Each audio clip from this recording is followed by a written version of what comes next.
Ishmael is known,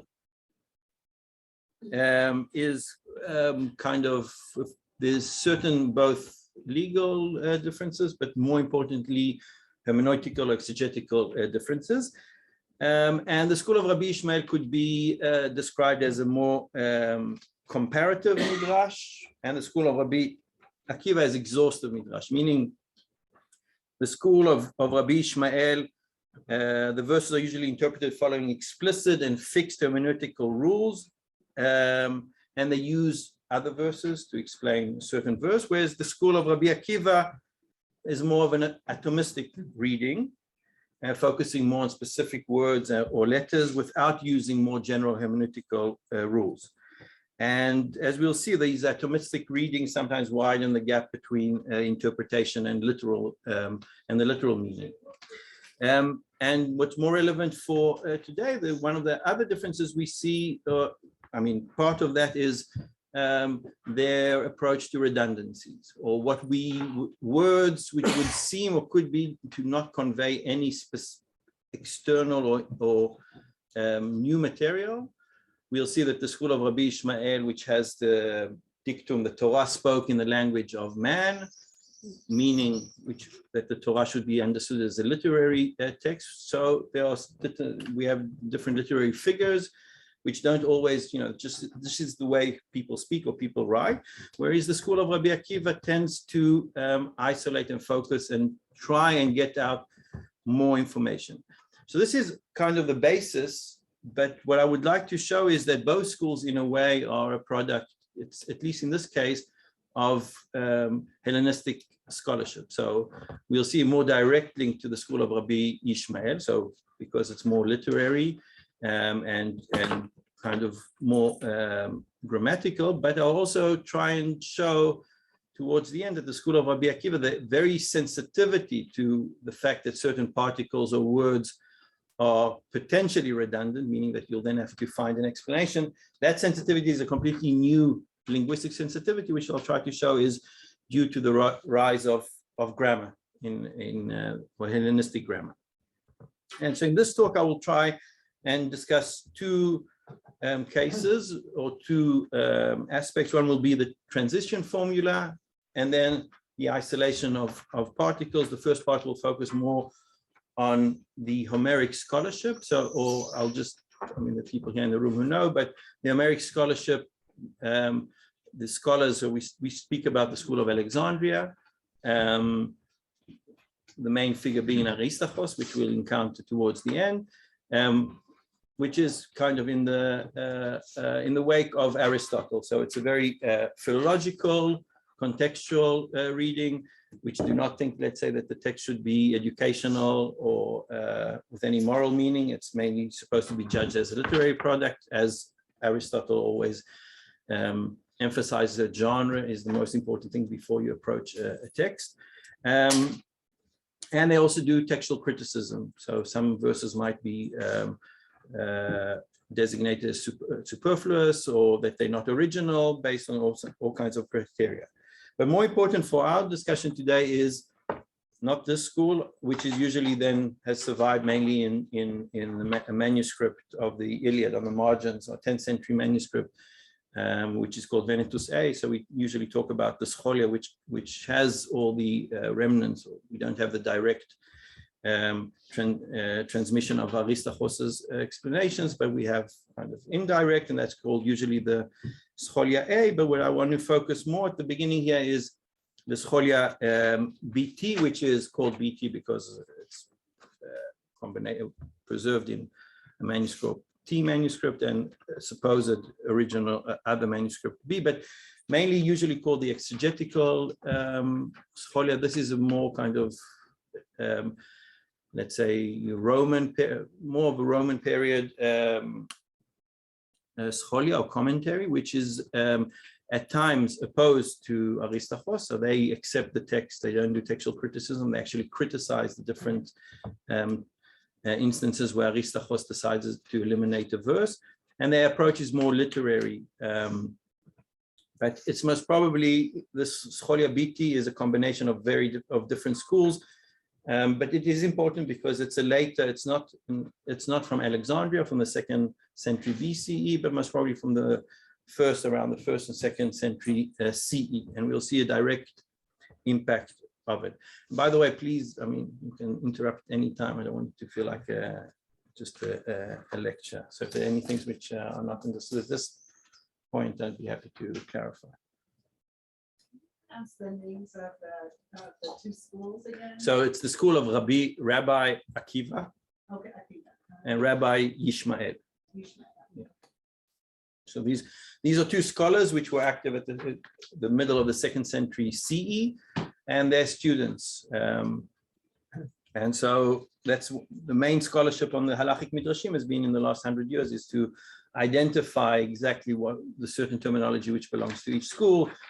Sometimes they might also be beyond just hermeneutical differences, also ideological differences. So, and at times we can see direct argumentation, and sometimes we just have to reconstruct it ourselves. And we'll see the first case I would like to discuss about transition formula. We'll see it a certain impact on the school of Rabbi Ishmael. We'll see a very direct, I believe, not only in the concept, but also in the terminology. So I'll transition now to the transition formula. So how does an author indicate to a reader that a change from one scene to another? So one way we can transition is with a paratextually. We can just have a sign at the side. We can have a new paragraph and something visual which tells us which transition from one text to another. But we can also do that intratextually by using certain formulas which tell us that we are now moving from one scene to another. Yet if the sole purpose of a transition formula is to indicate the transition, and they are, in that case, they are merely, one can say, textual embodiments of paratextual elements, then they could potentially be regarded as redundant, because they're not conveying any semantic meaning. They are just there to indicate a transition. And so we'll see that in light of this potential redundancy, the school of Rabbi Akiva do not regard these formulas as mere, one can say, vehicles of transition, but they try to seek actually extra meaning. Whereas the school of Rabbi Ishmael, as I said, which is more literary, they adopt a literary approach, and for them it's okay that the sole function of these formula would be just to indicate the beginning or the end of a certain pericope, and they don't have any additional meaning. And I would like to show that this approach is actually, we can see it in the Homeric scholarship. So let's start, and this is on your handout. Let's see a case from the Iliad. So it's source number 1. So we're beginning at the end of book 15, which describes the fierce battle around the Greek ships. And then at the beginning of Iliad 16, the narrator turns to describe a dialogue between Patroclus and Achilles, who are observing the battle. So we can see, and 12 men did he, Aias, wound in close fight in front of the ships. So then they, Hoshoi men, were warring around the well-benched ship, but Patroclus drew near to Achilles, shepherd of the host. So what we see here is, and it happens exactly at the break of a book, which is not original. I mean, it wasn't originally Homer, didn't divide it to books, but we'll see that these transition formulas actually function as a tool for separating. So if we look now at source number 2, at the Scholia, so we see we transition from the battle to observing, and the transition happens in verse 1 of book 16. So we look at the Scholia, what we call the Scholia BT, or we see that the X there means exegetical. So then they were warring around the well-benched ship. As he, I mean the poet, intends to begin other great matters, he used a paragraphe line. And then he says, there are many such instances by Homer. So then the Trojan kept watch, but the Achaeans did this. So then they fought like blazing fire, but Antilochus. So then amid the huts of the valiant son of Menoetius was attending the wounded, but the other. So you see all these cases, we see kind of so then, hoso homen, and then a transition to another case. So according to the Scholias, the Homer is accustomed to use what he calls a paragraphe line when changing scenes. And the term paragraphe, it usually refers to a written sign of a commentator signaling the end of a paragraph, the change of a speaker, or the end of a sentence. And it actually functions in a way, a paragraphe line functions as a paragraphos, which is a paratextual sign. You can actually put at the margin of a manuscript, you can put a paragraphos, which usually indicates a transition from one scene to another, indicate between, if it's a drama, from one speaker to another. But here we have the fact that Homer uses a paragraphe line, meaning a line which functions as a paratextual element, even though it's completely internal. So, and the Scholias here, he adduces 6 examples, and this is actually very interesting. It's also similar to what we find in rabbinic literature. It's this kind of scholars who collect all the examples they have, or a lot of examples on a certain case, and which is a very scholarly activity, which is natural when we think about the Greeks. It's not so self-evident when we see it with the rabbis. And so as René Nunes noted, what the actual formula is hosoimen, so just as they, plus an imperfect, a verb in the imperfect, which is a formula which sums up the action that occurred so far. And the imperfect indicates that this action is continuing to happen in the background as we shift to another scene. So it's telling us, well, as the Trojans were fighting, and so they're continuing to fight, but now we're transitioning just to another place, to another scene. And today, modern scholars usually call it like a positive summary or a resumptive formula, so the different terms we use today. So as is quite evident, as you could see, most of these examples are taken from, except for one case, they appear at the beginning of a book. And which indicates that the division of the books, which was done by the scholars in Alexandria, so in around the 2nd century BCE, the division was done based on a sensitivity to these kind of formulas. So I mean, they had different criteria. They wanted to have 24 books, they wanted to have a certain length, but a lot of the cases they used these transition formulas as a place to start a new book. So it's quite a convenient way to break up. And we can look at another, and very importantly, if you look at the term, so the technical term usually used by the scholar to describe a change of scenes is metabasis, which means transition, metabaino. You can also use different kinds of forms of the verb metabaino, and this means to pass on. That is to change the scene. So metabaino is to pass on, but it actually means a change of scene. And we can find a nice example of this in source number 3, where we have this transition between the end of book 8, where the Trojans are waiting in the field for sunrise in order to attack, and the beginning of the 9th book, where the narration turns to the events in the Greek camp. So we're moving from the Trojans to the Greek, and we can see source number 3. And their horses, eating of white barley and spelt, stood beside the cars and waited for fair-thrown dawn. Thus the Trojan kept watch. So we have here the thus, this plus an imperfect. But the Achaeans were holden of wondrous panic, the handmaid of numbing fear. And so this is, we've transitioned from one scene to another. So if we look at the Scholia, which is source number 4 on your handout. So whenever the poet, intends to begin a new scene, he introduces paragraphe sentences, paragraphai, like the rules of the historiographers. In transition, metabainon, so this is a term, from the Trojans to the Greek affairs, he summarizes his previous account.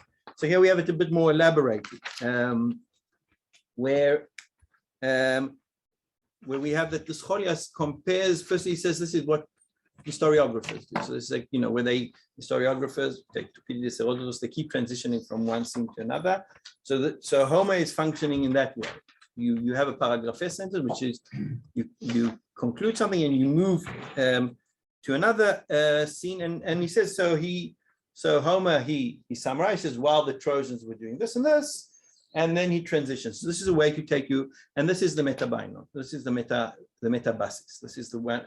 So, and it's interesting because again, this is very reader orientated. The exegetical scholia is very reader orientated. So we see that Homer transitions. He transitions in a way, transitions us, the readers, from one scene to another. He's helping us. And we can look at another example. So at the beginning of Iliad 12, and it says, so then amid the huts of the valiant sons of Menoetius was tending to the wounded Eripulos, but the others, the Argives and the Trojans, fought in the throng. So from the tending of the wounded to the battle. And if we look again at the scholia at source number 6, and it says, so then amid the huts, but the others fought. Once again, the poet transitions to the battlefield using the same verb of metabasis or metabain. And if we look at the final example of this, using a slightly different verb, in this case, metago, metagain, we can look at source number 7. So fought they like blazing fires, but Antilochus swift of foot came tidings to Achilles. He once again varies by passing us to the booths or to the huts. So, which is also interesting because this is also a poikilia, which is a very important aesthetical literary trope for the scholias, which means the variation, the fact that the poet, that's what this thing does, he does in order to create variation. So transitioning has it's not only the narrative purpose, it's a purpose of variation. So we keep moving and it keeps our interest. So again, these are texts which are very much reader oriented. The authors very much wants to keep the reader, resumptive, we've moved from one scene to another, but also the higher purpose is actually to cause a certain form of variations. And this term, this metabasis, we find only in the BT scholia, so the latest scholia. It's not that the Alexandrians didn't know of it. Obviously, they divided the book, the Iliad and Odyssey, into books, but they didn't explicitly address it and didn't use the term metabasis. We find that only in the BT scholia. So transitioning now to the rabbinic text. So let's. Now that actually helps. When the first time I gave it, I didn't really have a way to connect the different parts of my talk. So I just, I said transitioning and transition. So you can just move from any part to any part. It's quite helpful. But anyway, here it makes sense. So if we look at Numbers, which is about the Nazarite, we can see, so the Lord spoke to Moses, say, speak to the Israelites and say to them, if any man or woman explicitly utterites a Nazarite vow to set himself apart from the laws, he shall abstain from wine and any other intoxicant, and it carries on. And then verse 4, it says, throughout his term as Nazarite, he may not eat anything that is obtained from the grapevine. Throughout the term of his vow as a Nazarite, no razor shall touch his head. Throughout the term that he has set apart for the Lord, he shall not go in where there is a dead person. And verse 8, it says, throughout his term as a Nazarite, he is consecrated to the Lord. So I've already highlighted some of these things. We have these repeated kind of formulas. And if we look at Sifrei Numbers, which is from the school of Rabbi Ishmael, on the book of Numbers, and it's very, it's very terse, but we'll see it's quite important. It says, source number 9, it says, throughout the term of his vow as a Nazarite, scripture, hakatuv, thus transfers it the subject from the discussion of wine and comes to teach about the shaving. So it refers here to, if we look back, the transition from verse 4 to verse 5. So we have in verse 4, we're talking about that he may not eat grapevines, and then he also cannot shave himself. And he says that this kol yamei nizro, this throughout the term of his vow, this is a transfer, and the term used here is masio, lehasi. And as Kahana, Menachem Kahana, who wrote a very important commentary on these on Sifrei Numbers, he says, without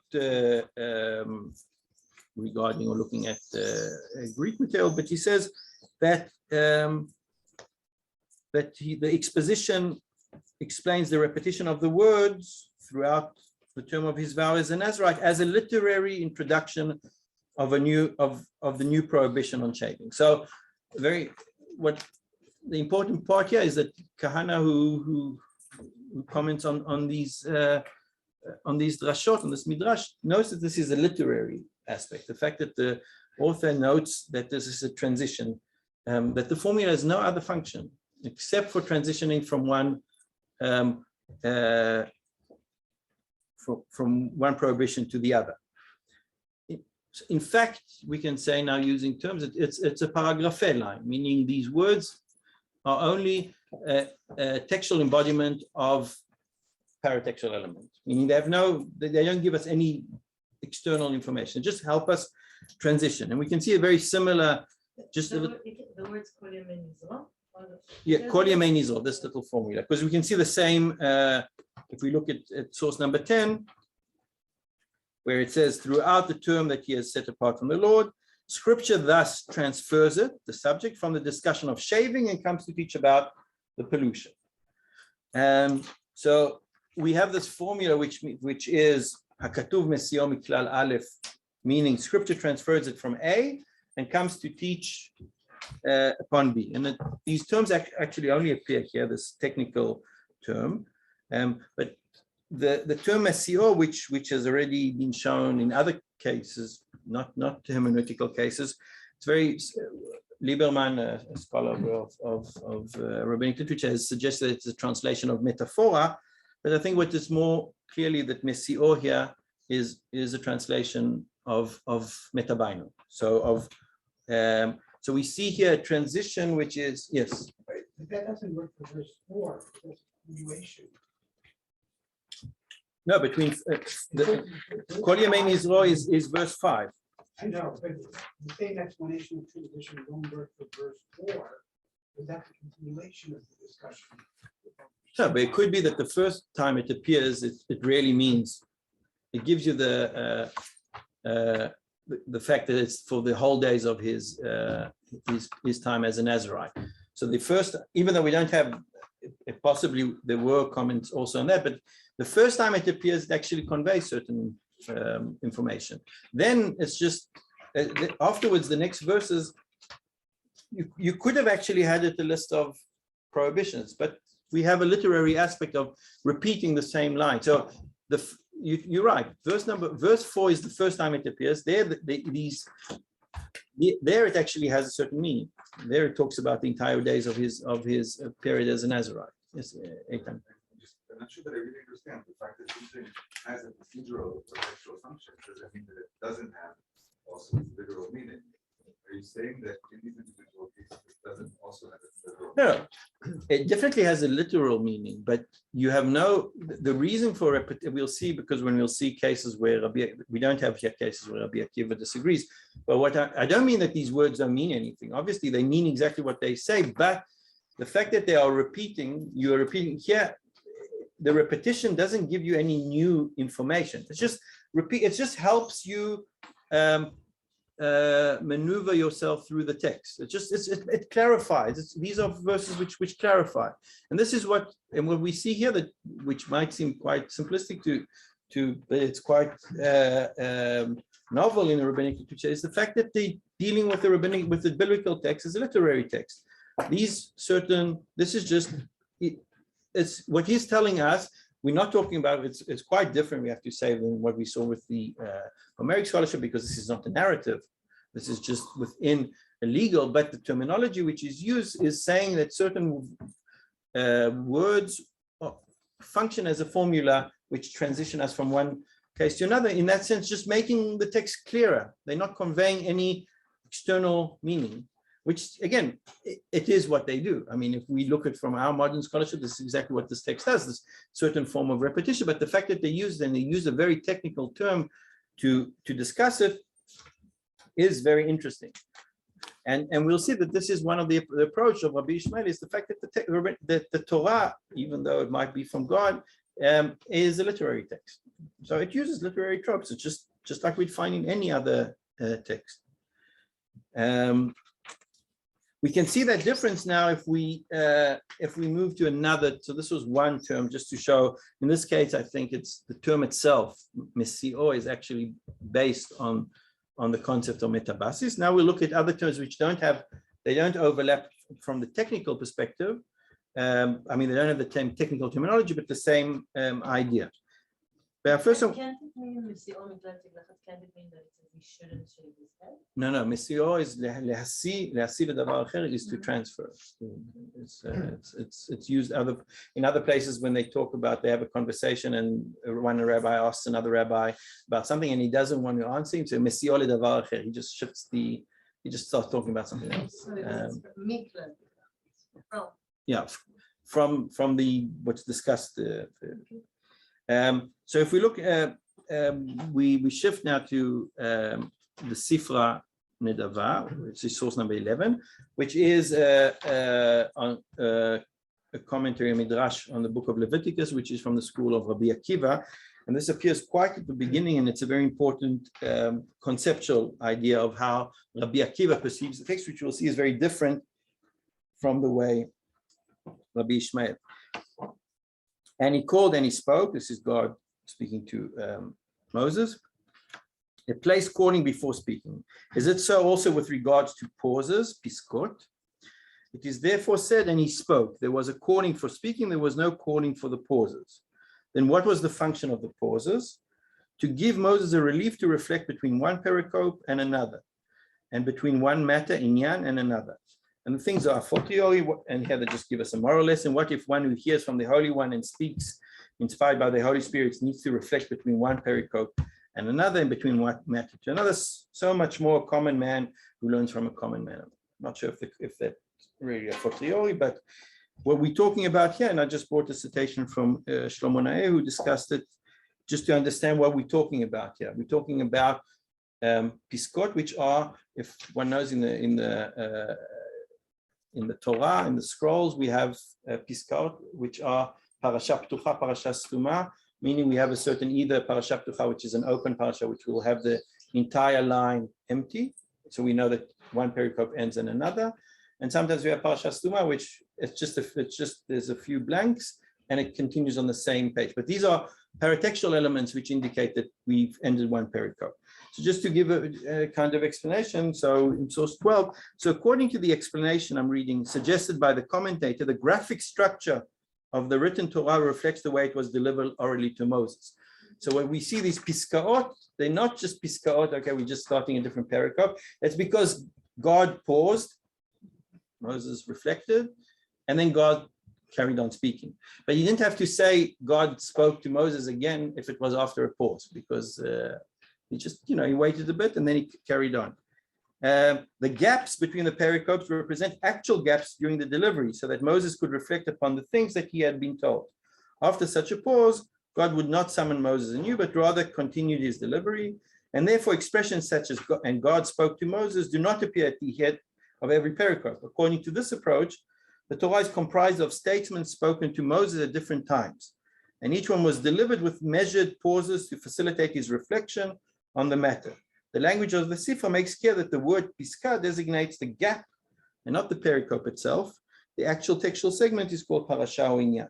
So this is a school, this I'm taking as a paradigmatic approach of the school of Rabbi Akiva, that actually the paratextual elements are enough to talk about the transition. Not only are these paratextual elements, I mean, an empty line or a break, they also reflect the way the Torah was given, and Rabbi Akiva really thinks that there are a lot of Torot, each, and which is in a way I think the basis also for his atomistic reading, since if every pericope is one delivery by God, you can actually treat it atomistically.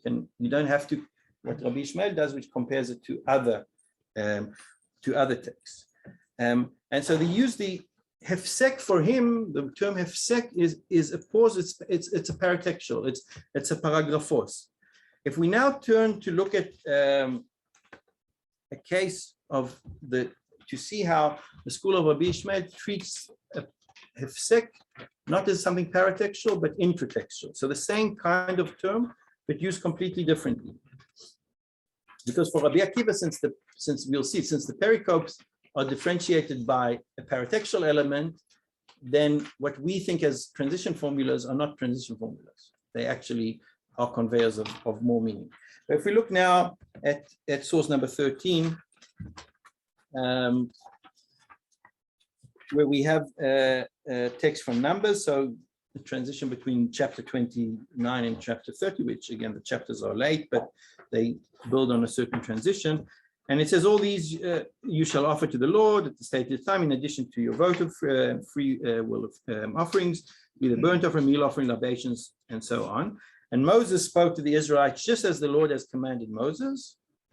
And Moses spoke to the head of the Israelite tribe, saying, this is what the Lord has commanded if a man makes a vow. So what we see here is a transition from the discussing the festivals to discussing of the prohibition or the laws concerning vows. And this happens between chapter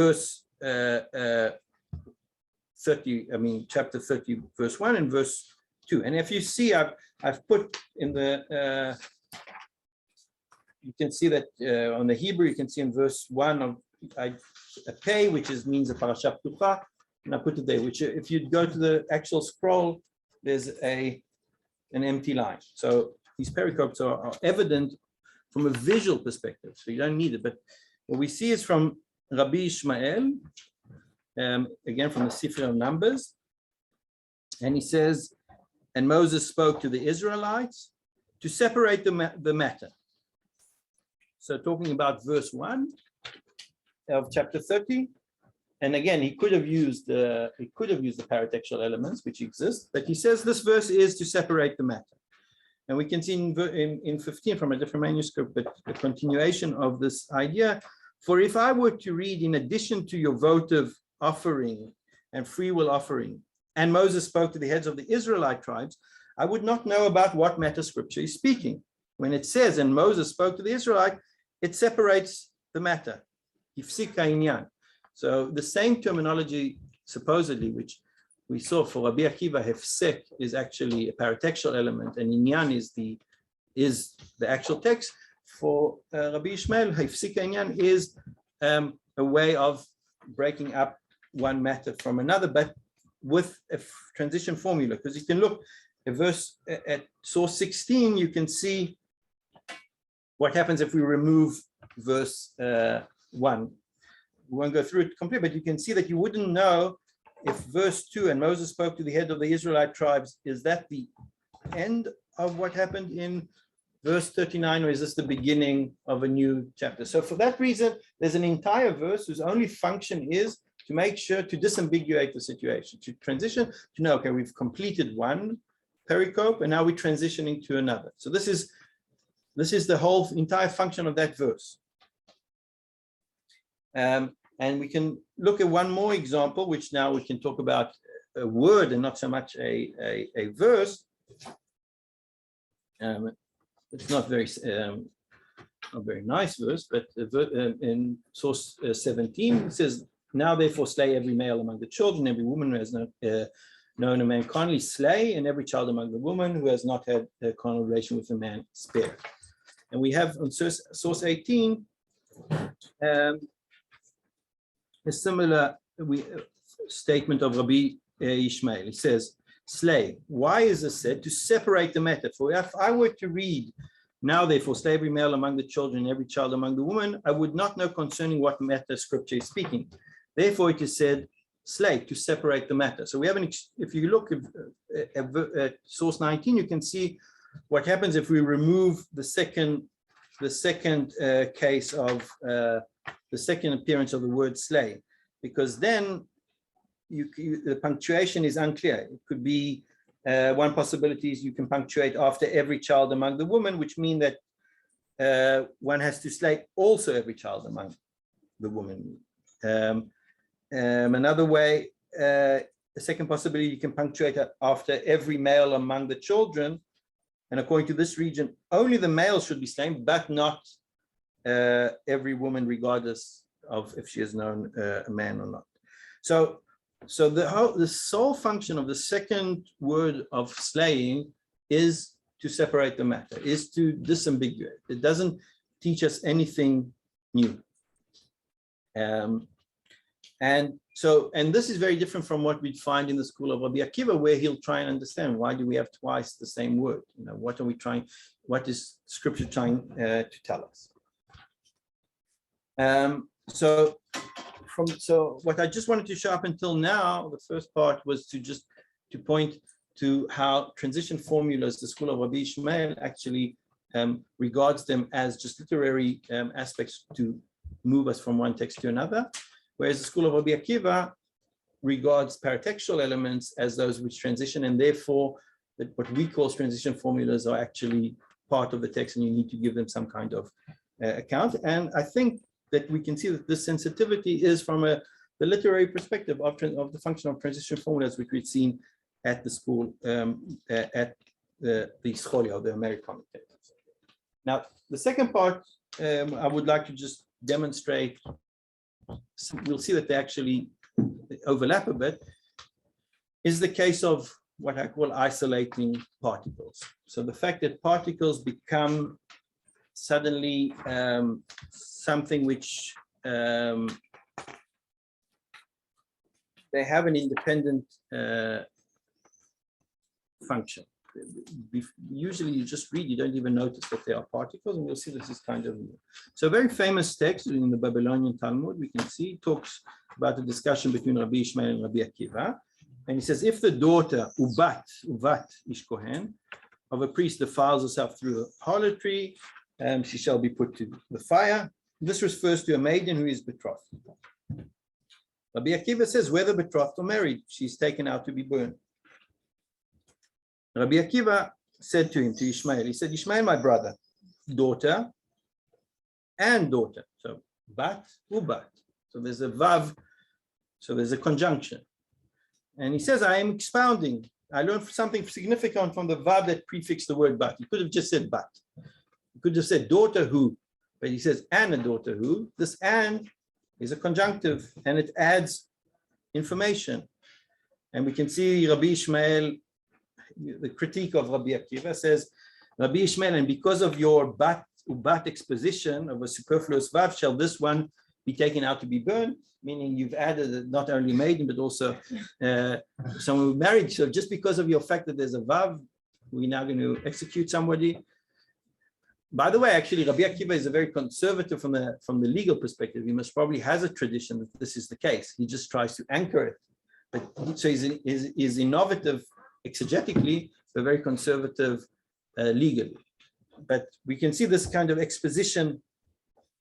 But this is quite startling. So how can we account for this novel linguistic sensitivity, which is all but unattested in biblical commentaries prior to the rabbis?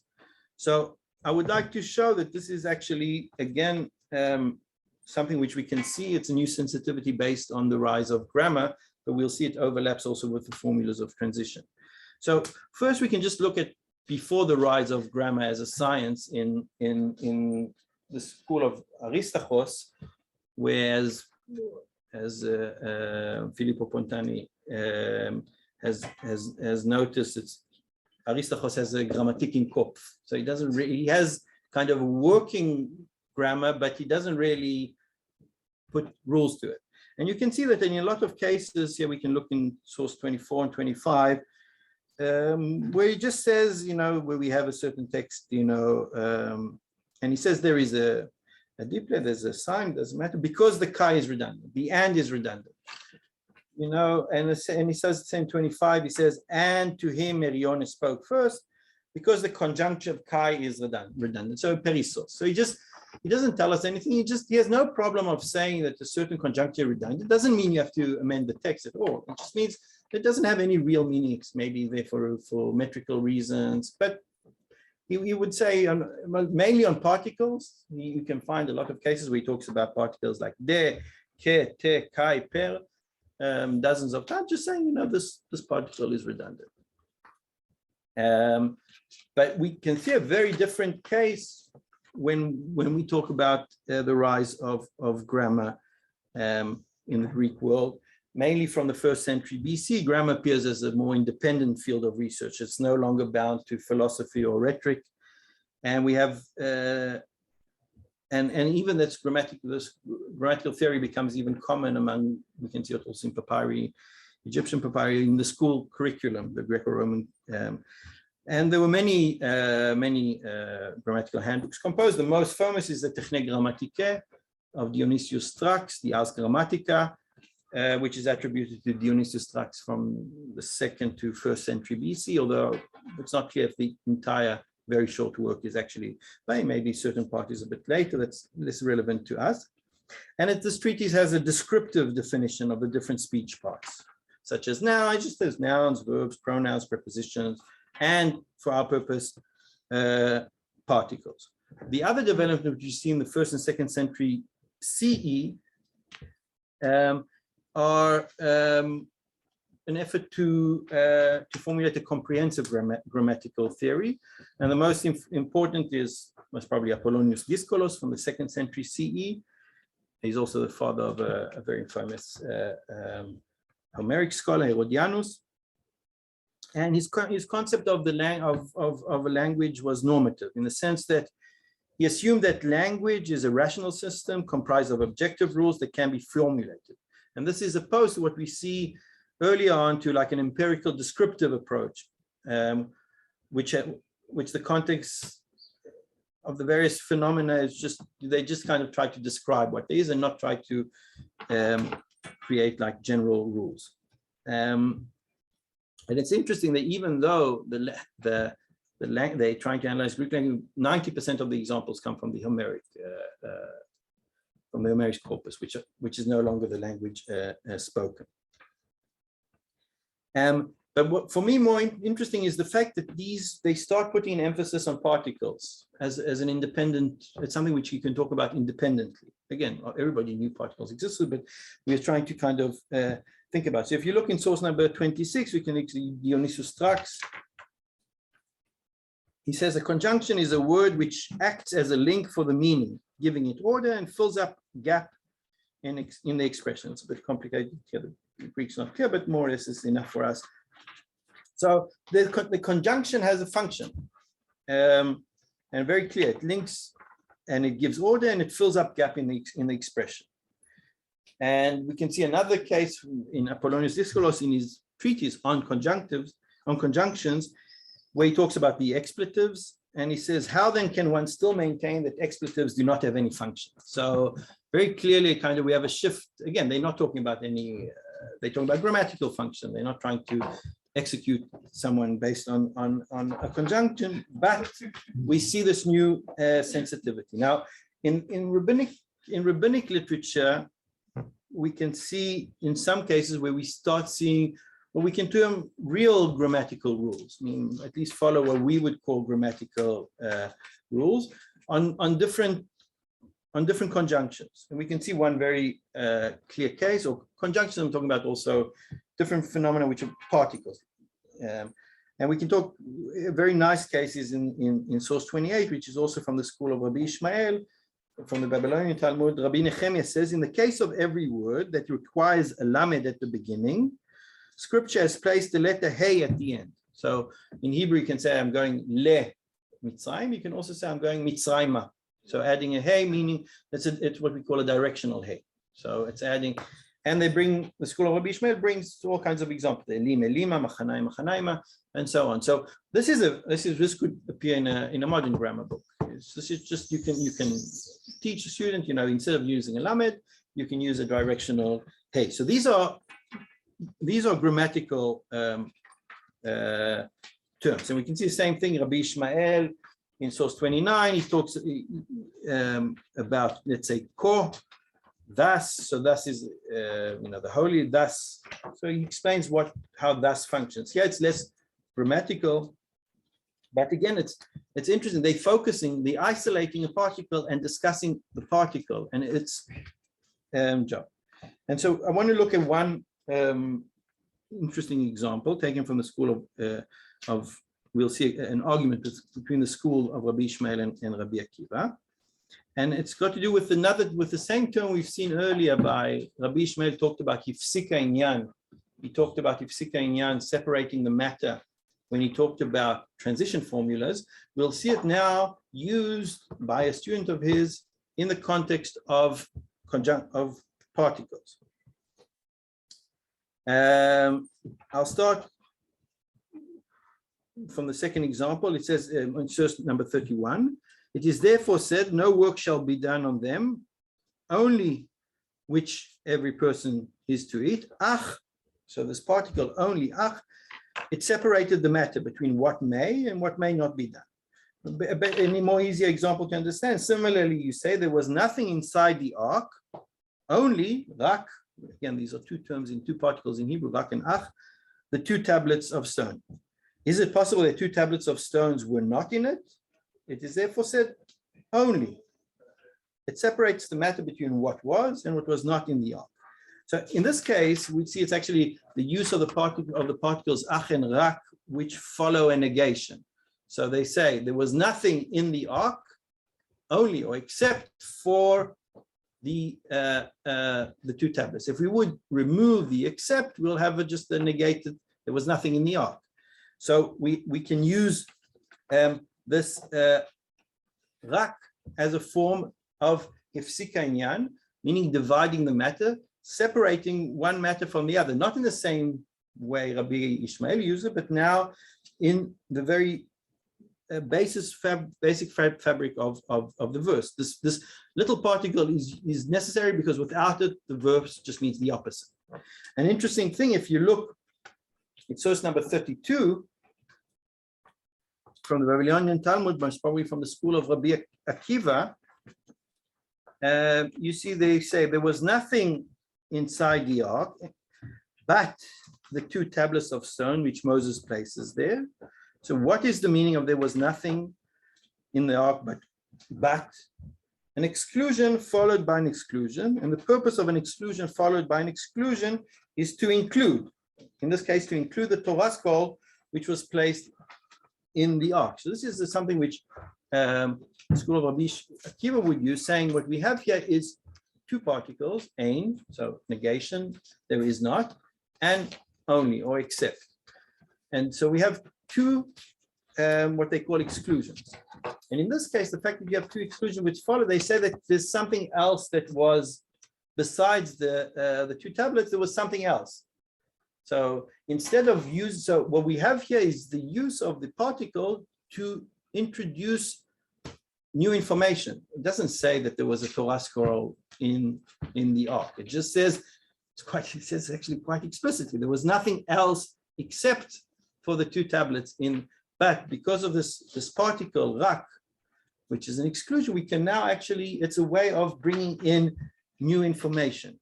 And we can see the same case if we look back in source 31, we have a direct argument with Rabbi Akiva. I'm looking at just below what we read. Similar, you say, no Anakites, again, source 31, remained in the land of the Israelites. Only Rak in Gaza, Gat, and Ashdod did they remain.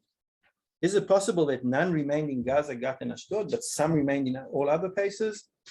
It is therefore says only.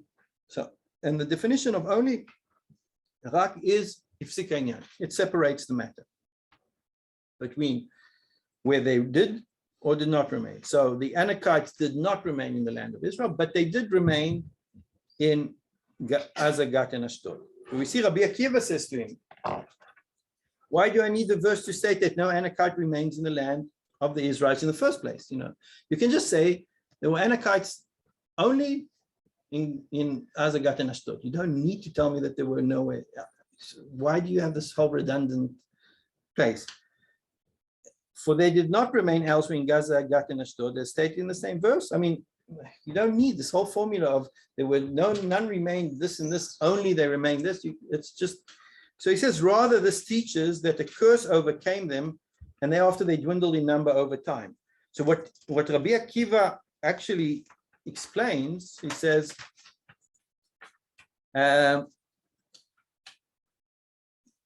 the particle rak indicates that only in Gaza, Gat, and Ashdod did the Anakites fully remain, meaning in their full force. But what it tells us that they remained in other places, but they were dwindling. Again, this is not information which he has to bring external information that there was a curse, but he says the fact that they tell us the rakia is not a particle which is its sole purpose is to separate one matter from the other.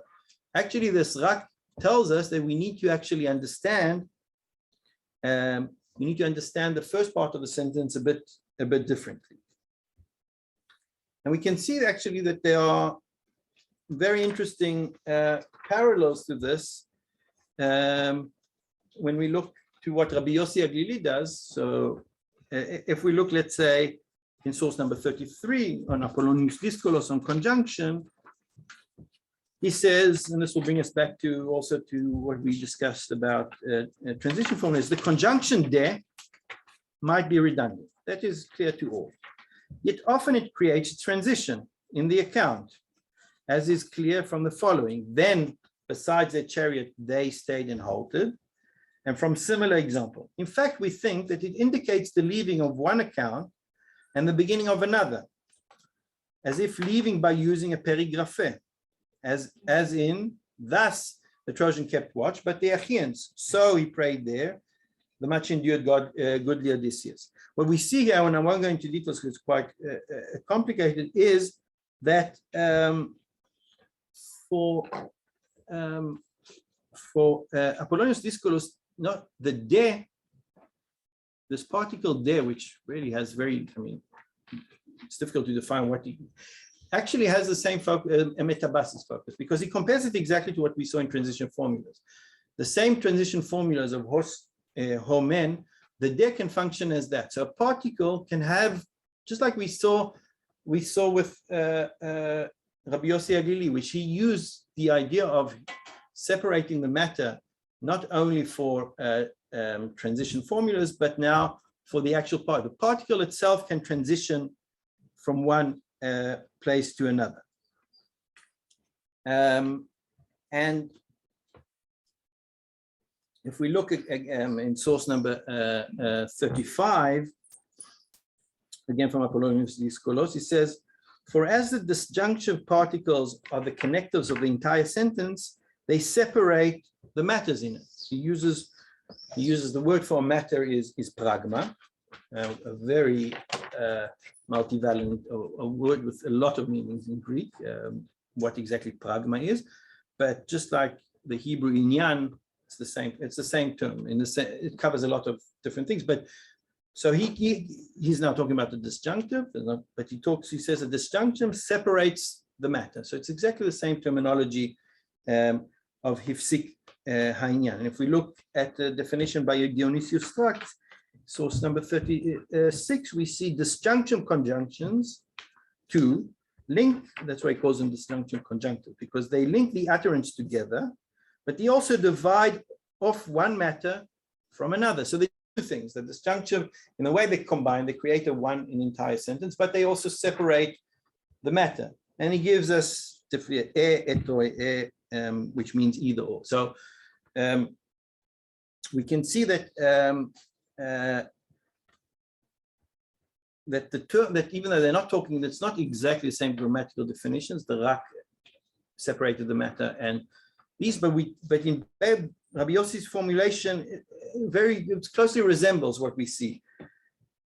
The particles, these particles they separate between an inyan and between one pragma to another pragma. And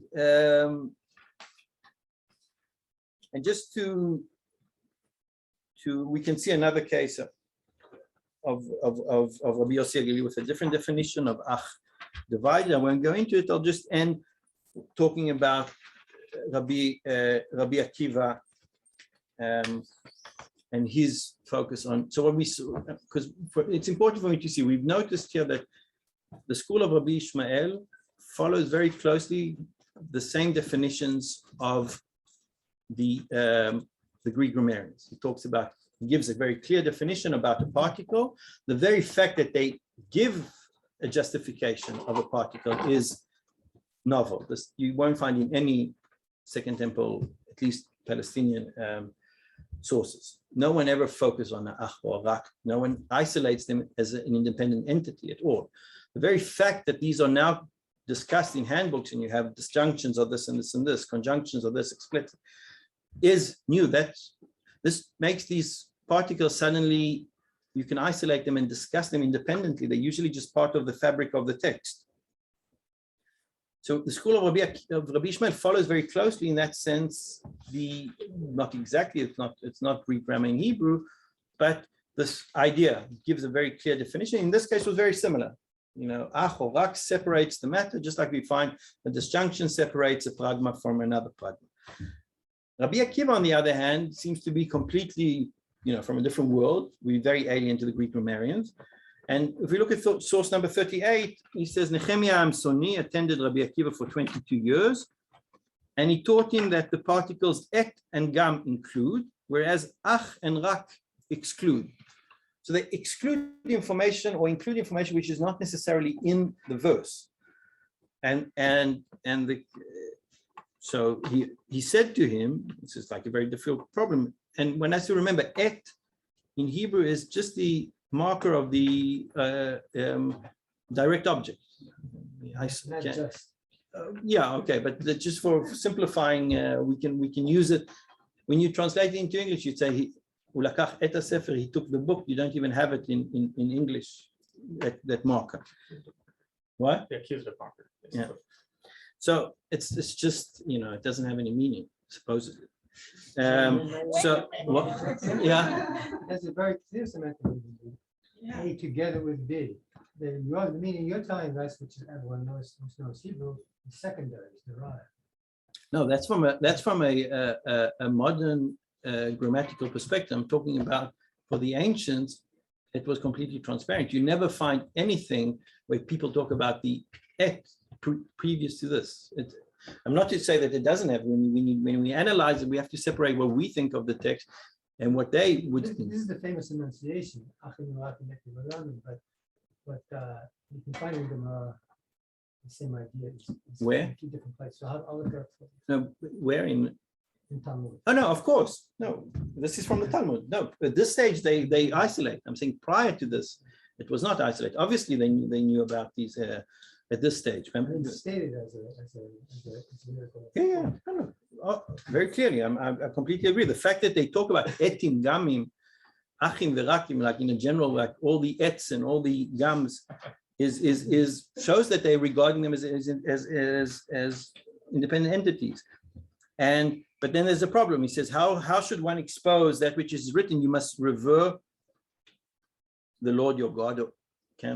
Et Adonai Elohecha tira. So this is a problem, because if according to Rabbi Akiva, the et, the particle, does no longer have is just supposed to introduce the direct object, and et is supposed to include. That means you should fear God and someone else. That's tricky. So meaning Rabbi Akiva has cornered himself with his own interpretations into kind of a problem, because he has to. And so he answered to him, you must revere him and his Torah. So the et, which is inclusory, meaning it means if you have an et, it means not only God, but something else, someone else. So he said, yes, the Torah. So that's a good way out. And there's another example here I won't go into. He does the same thing with gam. So what's interesting is here that in a way the school of Rabbi Akiva focuses, even gives more attention to particles than the school of Rabbi Ishmael. for the Rabbi Akiva, they are apparent redundancies which need to be expounded. I mean, just having them as neutral, like what Rabbi Ishmael would say, just this is a disjuncture, this is a conjunction, it separates.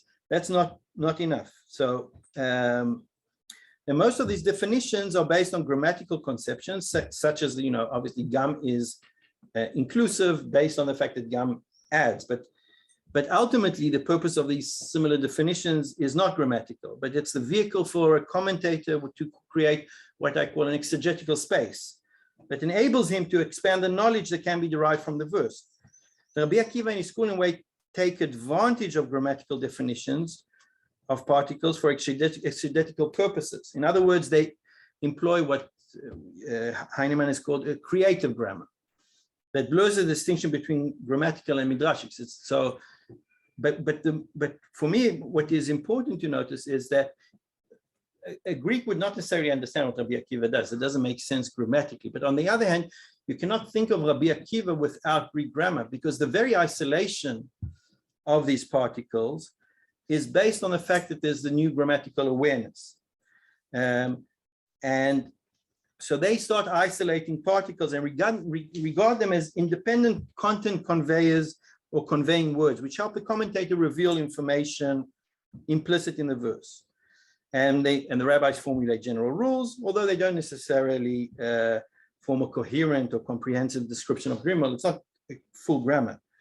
How do we know that the answer to Nehemiah Musonic is serious and not humoristic? Like, I taught you for 20 years, and don't you get that this is just a rule for thumb? And I don't mind reading it as a, but I think in a way it's a bit satirical, but in the sense that it just points to a very problematic thing. You're taking verses, you're isolating particles outside of the grammatical rule, but the fact that you're even isolating them is new. And Rabbi Akiva then can bring in all kinds of new information based on this et or gam and ve, and then they supposedly say to him, but the very basis of monotheism might be threatened by your we can call it a hypergrammatical or hypersensitivity to the language, and then he finds a way out of it. So it could be a bit, I don't know if you read it or you pro Rabbi Akiva and you say well done, or you're saying it is quite dangerous.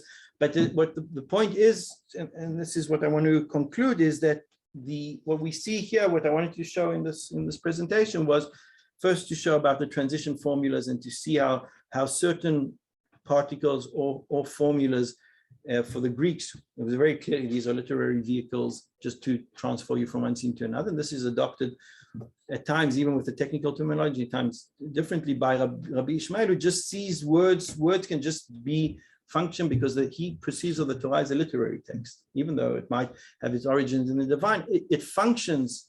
We need to read it with our literary concepts, and transition formulas are there to disambiguate the text. And we saw the same thing with the same school of Rabbi Ishmael, based on what I argued about the rise of grammar, is that they isolate particles, but they give an argumentation. Why is this particle necessary? Because without this particle, the verse would mean the exact opposite. It just separates between two parts. We see that Rabbi Akiva, in a way, with his very novel and kind of extreme hermeneutics, actually is based on this new sensitivity. He cannot isolate these particles without a new sensitivity, but he now does because he is against redundancy in the text, he now isolates these particles and argues that you should add information to the text or subtract information from the text, not based necessarily on what is said in the text, but all these elements are now important and you need to actually expound them separately, which is, so in a way, even though Rabbi Ishmael seems to be the most closest to the Greek grammarians or Greek scholarship, in a way, Rabbi Akiva is based on the whole new sensitivity when he goes into a new direction. So this was what I wanted to share with you.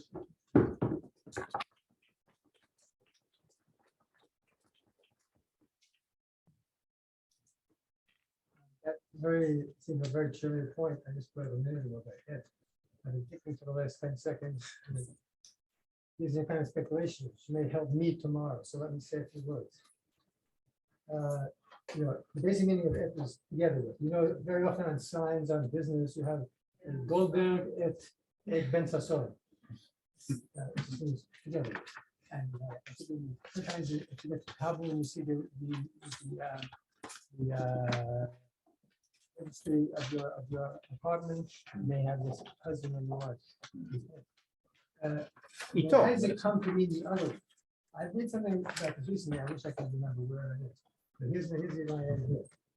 The second, the idea of it becoming an accusative particle, a marker of some kind of accusative verbal connection. It goes from together with to the second function. That means it's not about the object of transitivity anymore. It's about a dynamic link between subject and object, or not even subject and object, dynamic link between agent and action. And that's exactly the way the Chinese and Japanese Buddhist grammarians trying to impose Sanskrit on their languages understand the accusative case in Sanskrit. We'll talk about tomorrow. Thank you. Not about object of verb. Yeah. That's the verb. No, I agree. At the basis has, ito, it's the same with him. So it does have, it's not that Rabbi Akiva is inventing stuff out of nowhere, but instead of just defining it, he then uses it to add information which is not in the text. So these are markers for you, what I call the exegetical space, where the commentator has to intervene and based on different other rules, bring new information into the text. But these are the markers which are no longer neutral, they're no longer transparent as they were before, and they're no longer just purely grammatical. They are already hooks or ways of actually, importing or doing bringing in information into the text. You got it. Thank you. That was very good. I have a couple of observations. So you definitely convinced me that the two schools, which I suspect in other respects, Rabbi Akiva are close. And one thing they're close in that they both share is this anxiety of redundancy, right? This all stands in a way on this anxiety of redundancy. But I wonder, so this is my first question, how much of a typology or theory of redundancy is implied in their understanding of redundancy? Because just to repeat the word, that's a very kind of simple and basic way of redundancy, but there are more complicated ways for languages to be potentially dangerously redundant, right? So it seemed to me that there was some more complex stuff going on here in terms of their understanding of redundancy, which was very interesting. Then the second point on which I saw a very interesting parallel is that they both share the idea that the texts have a kind of a rhetorical to approach the reader, be it to move, so for Ishmael school, to move from one topic to another, or to disambiguate it. But for the Rabbi Akiva school, also to allow Moses, I would say maybe also God, to catch his breath when he's giving him the Torah. So that's another kind of readerly. So is there a kind of these kinds of rhetorical acts that they both imply? But then this brings me to the third point, which is, and a topic that we also wanted to do a school on, that is the semiotics of silence, right? So why is the silence a sign that's allowed to be redundant? The paratext, the silent, the open line between the paragraphs. Why is that a sign that's okay to be redundant? And a word that's repeated, or a phrase that's repeated, or a formula that's repeated is too dangerously redundant. That's kind of a subset of my first question. If you have a typology or a theory of redundancy, why is silence exempt from it according to Rabbi Akiva? Okay, so it's quite free. So these two sections which I discussed are part of a much bigger chapter, which is called Justifying Redundancy. So it's all about redundancies and the perception of what's the perfect text, and do redundancies mar the perfect text or not.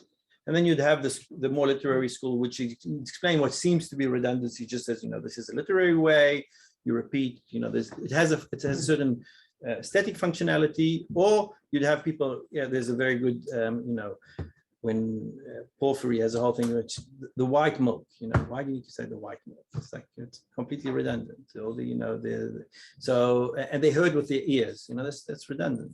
So he would explain, it's white because it doesn't have shadow, that's why it says milk, because it doesn't receive shadow. So that's the idea. So this is one way of solving. Say it's not really just to say the color, because if you say milk, it's white, but that's a way. So we can see a whole school of interpreters who, on the one, there's more the people who would say we'll go for what I call stylistic redundancies, meaning in a way it's redundant in conveying meaning, but it's part of style. And we see the school of Rabbi Ishmael, but goes back to Aristotle and the school of Aristarchus.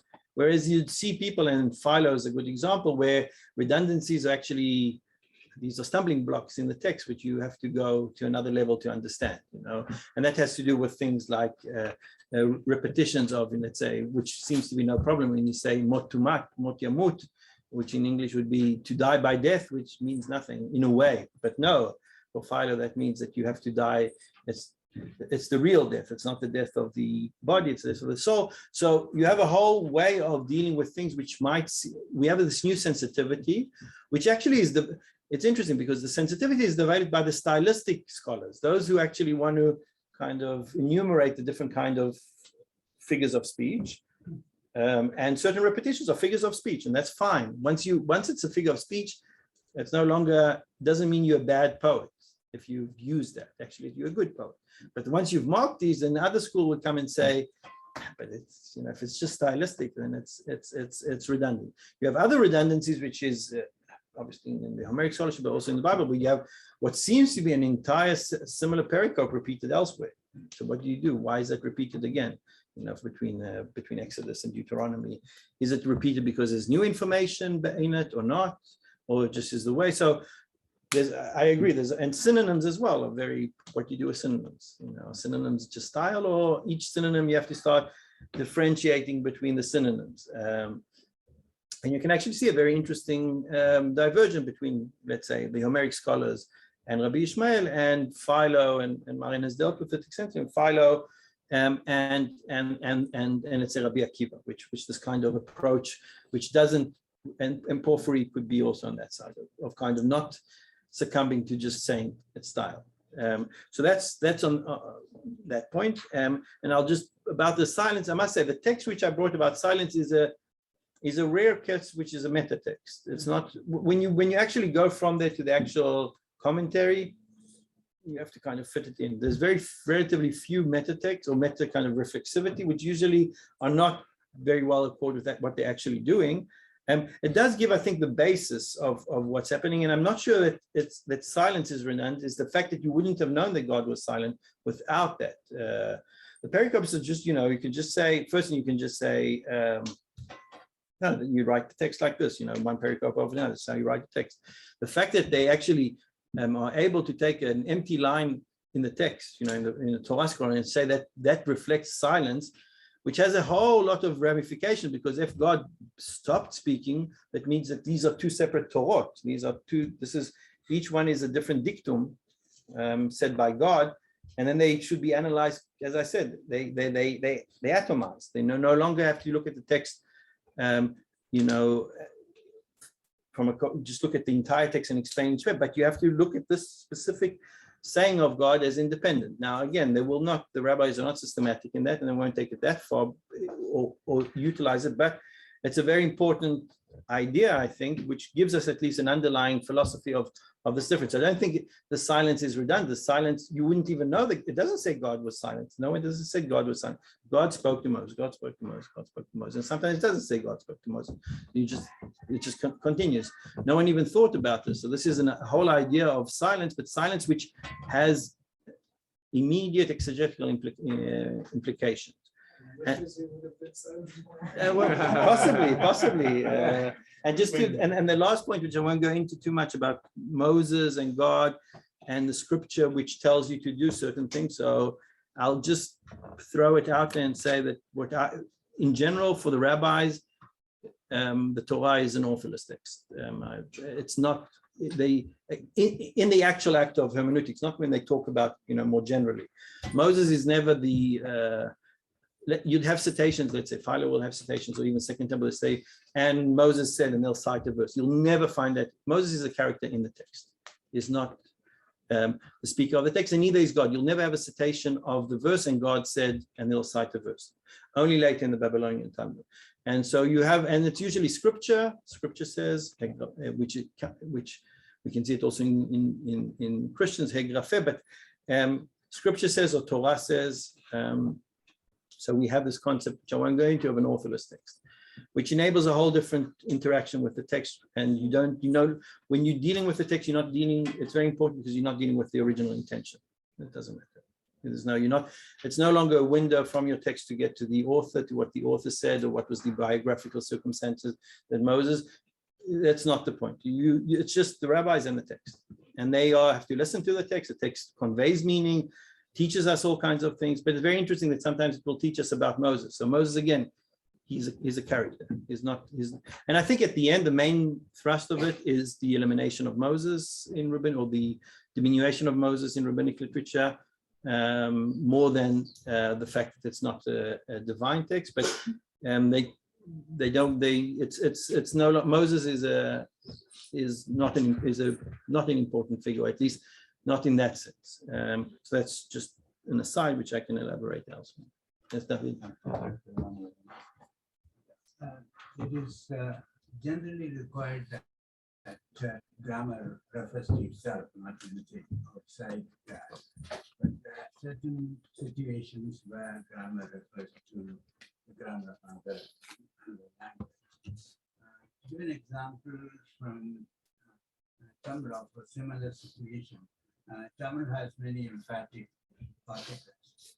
When I write a grammar for Tamil speaker, I will just ignore them because they ignore that. And this is what traditional grammarians are also doing. So when it comes to a particle like this, they will simply say aside, it means grammatical filler. They don't go beyond. But when I write a grammar for an English speaker, for example, Tamil, then I will explain each and every emphatic particle.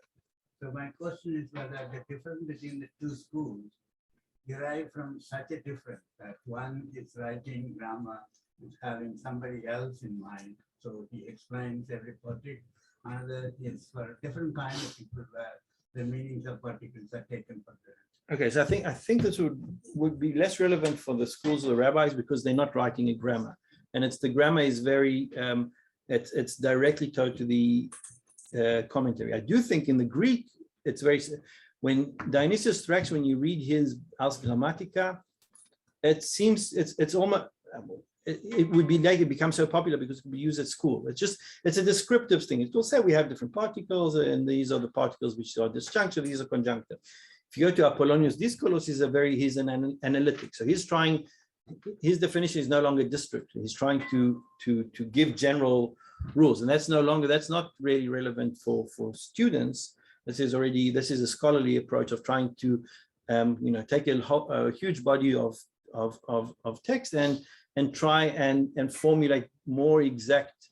So he'll have it whole, whereas Dionysius Thrax will have, it's very short work, it's maybe 20 pages.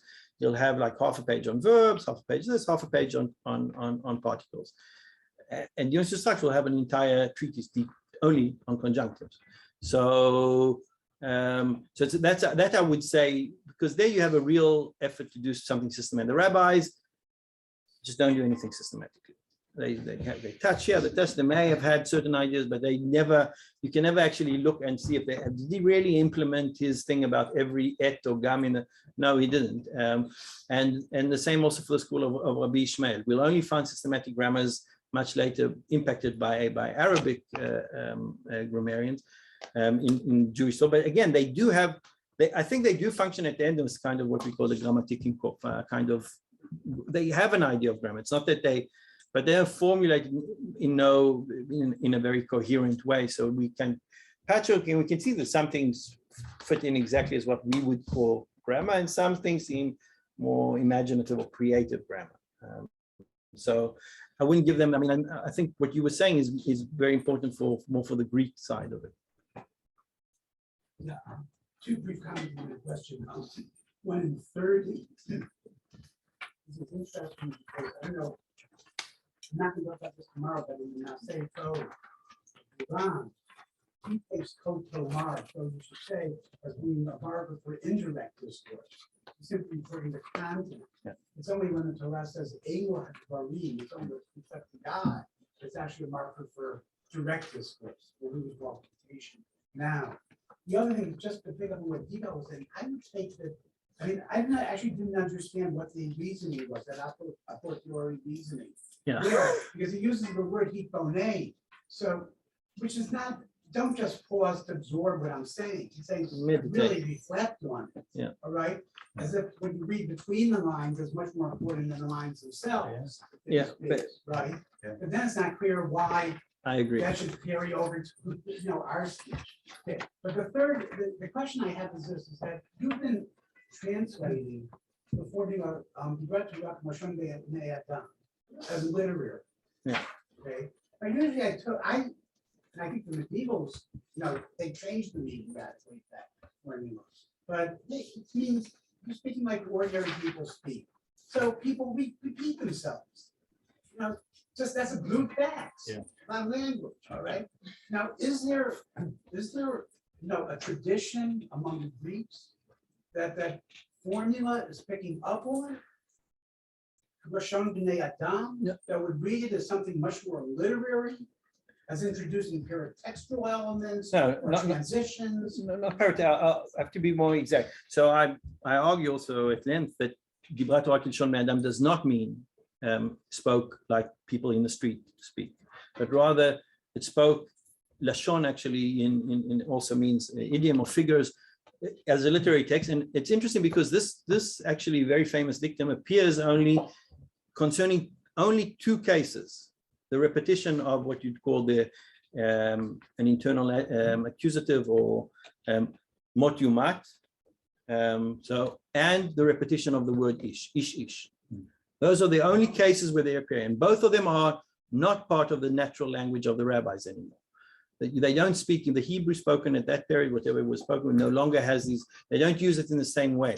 So these are cases where, and you can show that Philo, by the way, is aware of these same, uses these terminology of duplicate and other things, almost entirely on these two cases. Or anthropos, this is how the Greek translates ish, which means nothing in Greek. So for Philo, it means a man who is a real man. But even though it's strange, and my argument is actually these are Greek sensitivities brought into the rabbinic language because they're natural in the biblical text. They're quite barbaric when you read them in Greek, when the Septuagint follows very closely the Hebrew syntax, and you have circumcised shall he circumcise, or it just doesn't have any meaning. And I think so the Dibrat Yakir Shulman is actually much more used strictly. Then it actually obviously goes all over the place.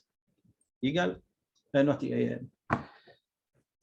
quickly, I want to say that it's mentioned there being a language or language redundancy, right? And recent work shows that it's actually beneficial for situations in which comprehension is at stake. So in modern terms, we think of learning situations, either children or adult learners, but this also leads me to the all nature of text and so on, situations in which one makes the birth and nothing is processed and info online. Just takes on this direction. And just very briefly, I want to ask you something else. So we talked about isolated particles, and I think that the kind of most enduring contribution of this grammatical tradition is the distinction of part of speech, right? Which in the fourth and most languages. Yeah. And I wonder if, like, in the terms of isolated particles, I think the rabbis had some concept of like part of speech, particles or whatever, as some sort of So I would think they do have that, because I think Dionysius Strax by the 2nd, 3rd century, this is part of the core curriculum of even if you don't pass and you don't go to a higher education in Greek, you would be exposed to that on a very early stage. So you don't even need to have a very developed concept of grammar for already. This is already introduced in the way that Greek is taught by that time. So I think in that sense, they would have these concepts. That's why they can, that's the only reason I think that they can actually do what they're doing.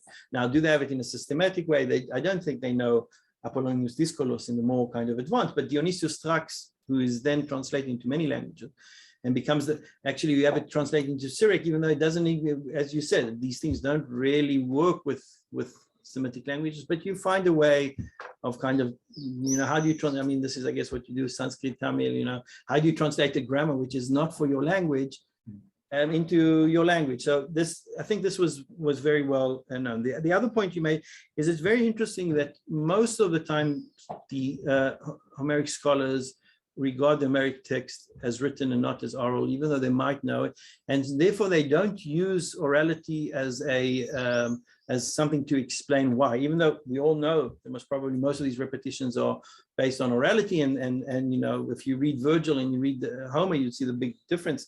And so Homer's is attuned to what the reader what the listener can hear, and he'll transfer from it. But the Greeks don't, but that creates a whole but the fact that you disregard orality means that you're now changing the way you write in text, because if this is the way written text should look, your written text would look the same later on, based using these kind of repetitions, because this is the way you write. No longer, it's not deemed as something which is just out of necessity. Maren? I think David was. Yeah, I wonder if you want to speculate on the transmission. I mean, did Rabbi Akiva and Rabbi Ishmael go to the Kutab and learn Greek? I mean, how did they know these things? So first thing I'm as I say, I'm not a scholar of smoking guns. I'm a scholar of smoke. So and there's a lot of smoke. Because I mean, I can in some cases, some rabbis I can talk quite because the technique they have is very developed, and I can say this has to be direct contact. Yeah, I mean, first thing we have to say when we're talking about this, and again, Maren is dealing with a lot of Hellenistic Jews in Palestine. Hellenism has been in Palestine for over 500 years. So, and if you go to Bet Sharim, the inscriptions are in Greek. So, in a way, it's not. They would know, and some of these were, in the temple, there were scribes who were writing in Greek. You'll find in Qumran text in Greek.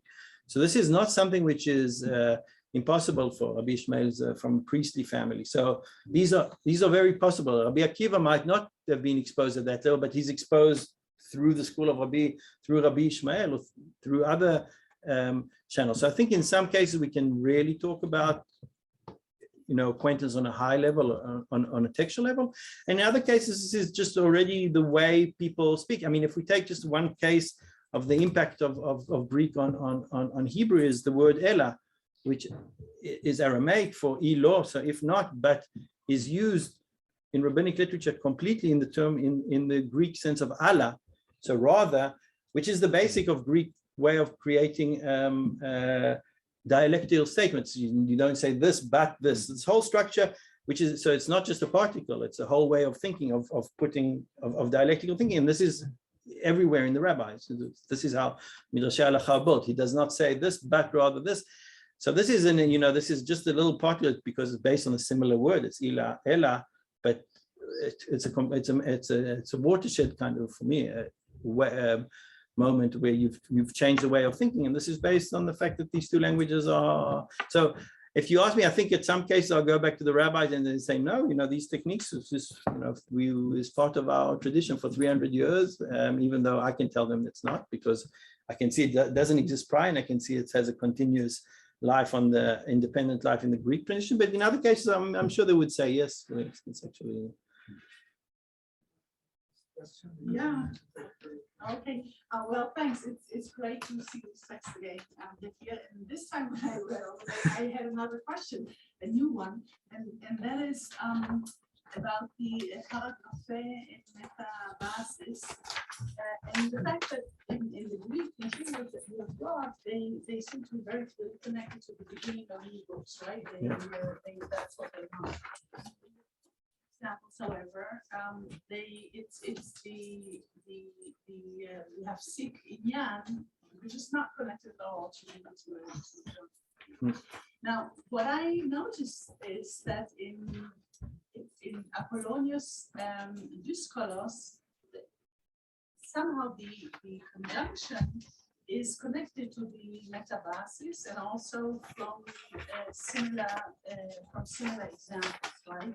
Title paraplesia. But then the examples that he gives is also from the beginnings of chapters. So it's going back to the original sense of metabasis. But then in Dionysius Strux, it's the disjunction where it's only about pragmata.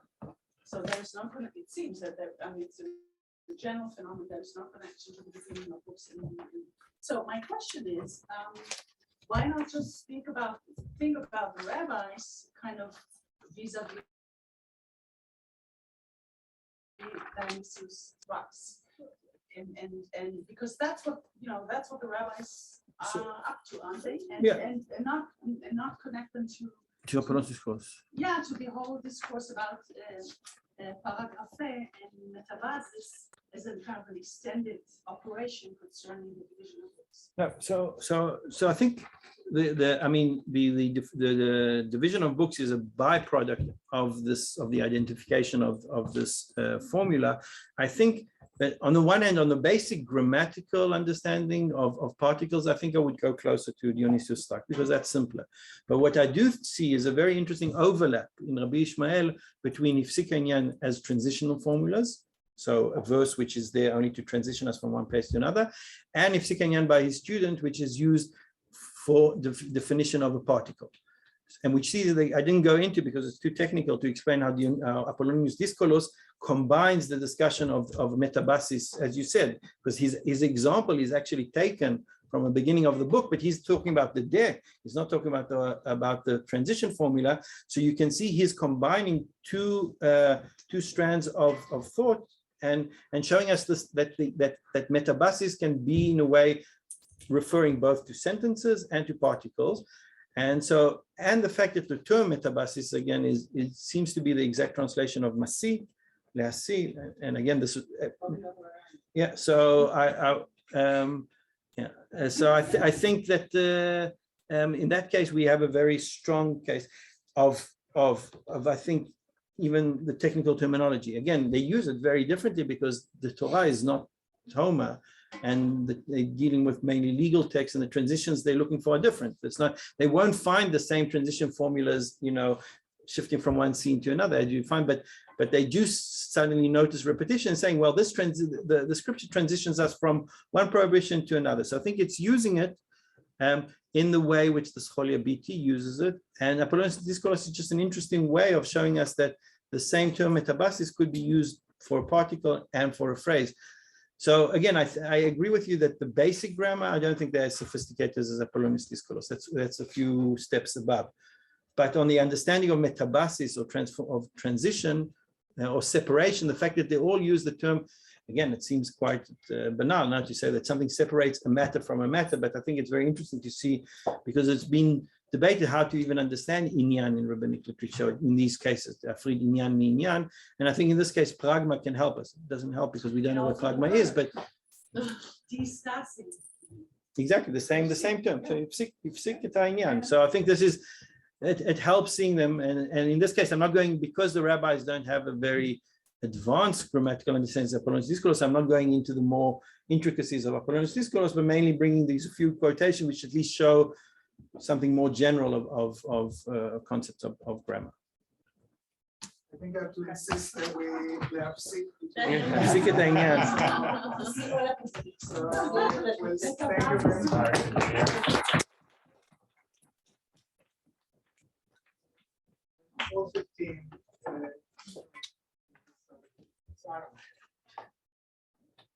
Okay. So I hope everybody has the handout. You're okay, everybody? I think that's it. Yeah. So we've had a very rich repast today, and I think it's time to tell a story or two so you can relax before the reception. I'm going to be talking about not about a grammatical topic per se. I thought of doing that, taking something from the South Indian grammatical sources and seeing how they play themselves out in relation to Sanskrit. Dr. Namanal, I think, is going to be doing that tomorrow or the next day. Instead, I'm going to be talking about what you call the culture of grammar, or at least one strand of the culture of grammar, or you might even call it the cultural economy of grammar, as we find it in the traditions that came from within the grammatical world. These are narrative traditions, which are remarkably consistent in their patterning, as you will see in just a moment. I have 3 stories to tell you. I'm not sure there'll be time for all 3. We'll at least do 2. And I'm going to begin with something about Sanskrit grammar. Actually, it's a well-known story. After that, we move to South Indian Telugu. If you look on the handout, just to be sure that, I mean, there's a lot of people know the Indian tradition here, but some of you may not. So you should notice that Sanskrit grammarians come in triplets. So the first 3, Panini, the great grammarian from the middle of the last millennium BC, produced one of the great monuments of Indian civilization. We have an early form of what you might call a kind of commentary on Panini that is attributed to somebody called Katyayana, who is also called in the later tradition Bhararuchi. That's a rather important name that you're going to hear more about. These are Vartikas, that's say they're very short statements, often questioning something that arises from the Paninian sutras. And then we have the great commentary, the Mahabhashya Patanjali, which again is another one of the fantastic achievements of the South Asian tradition. You could add a 4th name, that is Bhartrhari. Where is Mayan? There she is, Bhartrhari. Mayan is the great expert on Bhartrhari in Jerusalem. He is a philosopher of grammar, and his work, the Vakyapadya, is also directly linked to the former 3. I may mention him in what is coming next. One thing I want you to know before we go on to the next triplet, however, is that the Mahabhashya, that is Patanjali's commentary on Panini, like every important, let us say, canonical work in India in general, is said to have been lost, forgotten, and then recovered, at least in part. All great books in India, that's one way you know that a book is a canonical text. You know that there's some tradition about it having been either completely or partially lost, and completely or usually just partially recovered. So they say, actually Bhartrhari himself says at the end of the 2nd book of the Vakyapadya, he says that Patanjali's great commentary was forgotten, along with another book called the Sangraha, which has not survived. It was forgotten because people couldn't understand it anymore, and unfortunately, or fortunately, I don't know, it survived only in the far south of India among these barbarians who speak languages like Tamil and Telugu. And then some of it came back. He calls it the Agama. A book called the Agama came back, which may be a version of the Mahabhashya, or perhaps it's some other text. He doesn't tell us exactly what it is, but it came from a mountain, Parvata, and probably the Trikuta mountain, which we know about.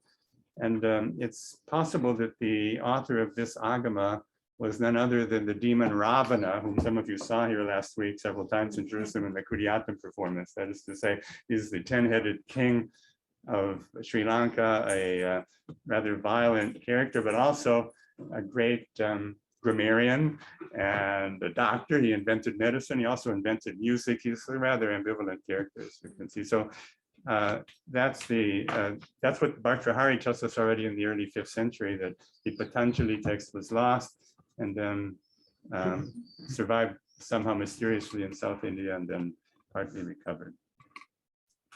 I should also say before we go on that the Sanskrit Vyakarana, Sanskrit grammarians are often said, I mean, the stereotype is that they are rather irascible and volatile and aggressive. This is not entirely true to my experience, although it's partly true to my experience. Not to mention any names. Yeah, not to mention any names, but the fact that this is said to be their temperament, this impatient and angry temperament, is germane to the story that we're about to look at. Now here, look at another triplet. Here we have Panini, same Panini, Vararuchi, maybe same as Katyayana, and a third character called the Gunadya. And these three characters, all of them grammarians, great Sanskritists, they are bound together in a story which came down to us primarily in Kashmiri version. So it could be a kind of local tradition about Sanskrit grammar. I'm going to give you a kind of summary of this story, or rather of parts of it, because it's a long, complex story. We have it in a text called the Hara Charita Chintamani by Jayarata, also an important figure, who gives a whole chapter to this story, and also the Ocean of Stories, the Katasari Sagara of Somadeva, which is a kind of reflection of an older book which was lost, the Brahatkata, lost in its original form. That also, it actually begins, the Katasari Sagara begins with this long story about the origin of grammar, how it is that we even have Sanskrit grammar. So once again, let me say, this is a Kashmiri tradition. It's important to us because of a number of themes that come up. I'll try to summarize them after we've gone through the story. It's a bit of a complex story, so I've numbered the characters so that you'll be able to follow more or less. The interesting thing is that it sets up a kind of template which we will see in the Telugu tradition about its own grammatical tradition. We'll get to that in a few moments. Okay, so who was the first person to learn Sanskrit grammar? It was a man called Varsha, and he came from Pataliputra in North India, Bihar, and he was an idiot. That seems to be a kind of qualification for becoming a great grammarian. He was an idiot, but he learned grammar from the god Kartikeya, that is Lord Shiva's son, Murugan or Skanda. And Kartikeya is known as a grammarian, and even there's a grammar that we have called the Kaumara or Kaumara Tantra, which is ascribed to this god. I won't say any more about Kartikeya now. He taught this man Varsha. But now, so Varsha knew grammar, but he refused to teach this grammar to anyone who was not a Sanskrit Grahi, that is somebody who could understand what was being said immediately upon hearing it and also retain it verbatim if he heard it only once. And he was not prepared to teach somebody who might have to hear something twice. If you knew the Paninian Sutras, you would know that this is a kind of remarkable test of intelligence, because the sutras are usually opaque unless they're explained by somebody who can actually make sense of it. Okay, so that was Varsha. Now there were two, he's number one, Varsha. Now there are two Brahmins. They came from, I don't know where they came from, but somewhere in North India. Their names are Vyadi and Indra Datta. These are 2 and 3. And Vyadi, they wanted to learn grammar. So Vyadi, he could retain any information, but he had to hear it twice. And Indradatta, poor man, needed to hear it thrice. So they needed a Sanskrit Grahi. They needed to find somebody who could hear the sutras and immediately retain them forever. And they were looking around for such a person, and they found one. This is number 4, Vararuchi. Here's Katyayana Vararuchi, who has another name also, Pushpadanta. So here's a little background information. He was living in the city of Kaushambi. Here's the background information. Vararuchi, in a former birth, was Pushpadanta, that is a kind of divine servant of Lord Shiva on Mount Kailasa. And he accidentally overheard a very private story, never told before, that Shiva was whispering to his wife Parvati in heaven. And Parvati found out about this intimate story having leaked out, so to speak. And so she cursed Pushpadanta to become, God help him, a human being, poor man. and the curse was going to end. Curses in South Asia always have a kind of exit clause, you know, how it's going to, so it's going to end when this Vararuchi, Pushpadanta reborn, would tell the story he had overheard to somebody else, namely to a particular ogre, Rakshasa, Brahma Rakshasa in the wilderness. And then that ogre also had to tell the story to somebody else. We'll forget these details. I told you it's a long story. We could spend the next several hours just going through the ramifications of the story. Here's another piece of useful information. Shiva, Lord Shiva, was the first grammarian. And he is the inventor of the Maheshvara Sutras, that is to say, the phonological code, which is the basis, the metacode for Panini's grammar. You can't read a single sutra of Panini's grammar without having some knowledge of the way the Sanskrit syllables are arranged, a particular order in these Maheshvara Sutras. They're considered to be a divine invention. Only God could have created these sutras. And there are other early grammarians, we won't go into it, but there was Brihaspati, the guru of the gods, who tried to teach Lord Indra, the king of the gods, tried to teach him Sanskrit by teaching him one word at a time. Sanskrit has one of the largest vocabularies of any known human language.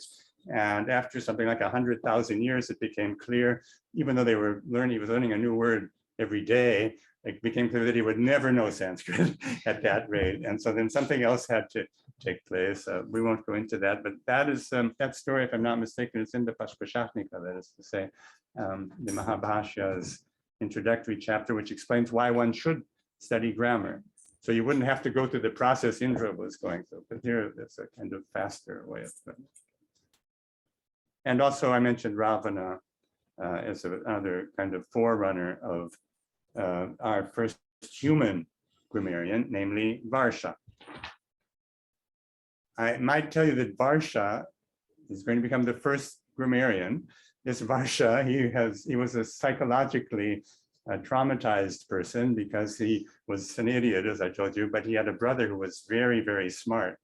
And Varsha actually married this beautiful woman called Upakoshya, but he was constantly living with this sense of inferiority vis-a-vis his brother. And you can read the story in the light of this kind of family trauma.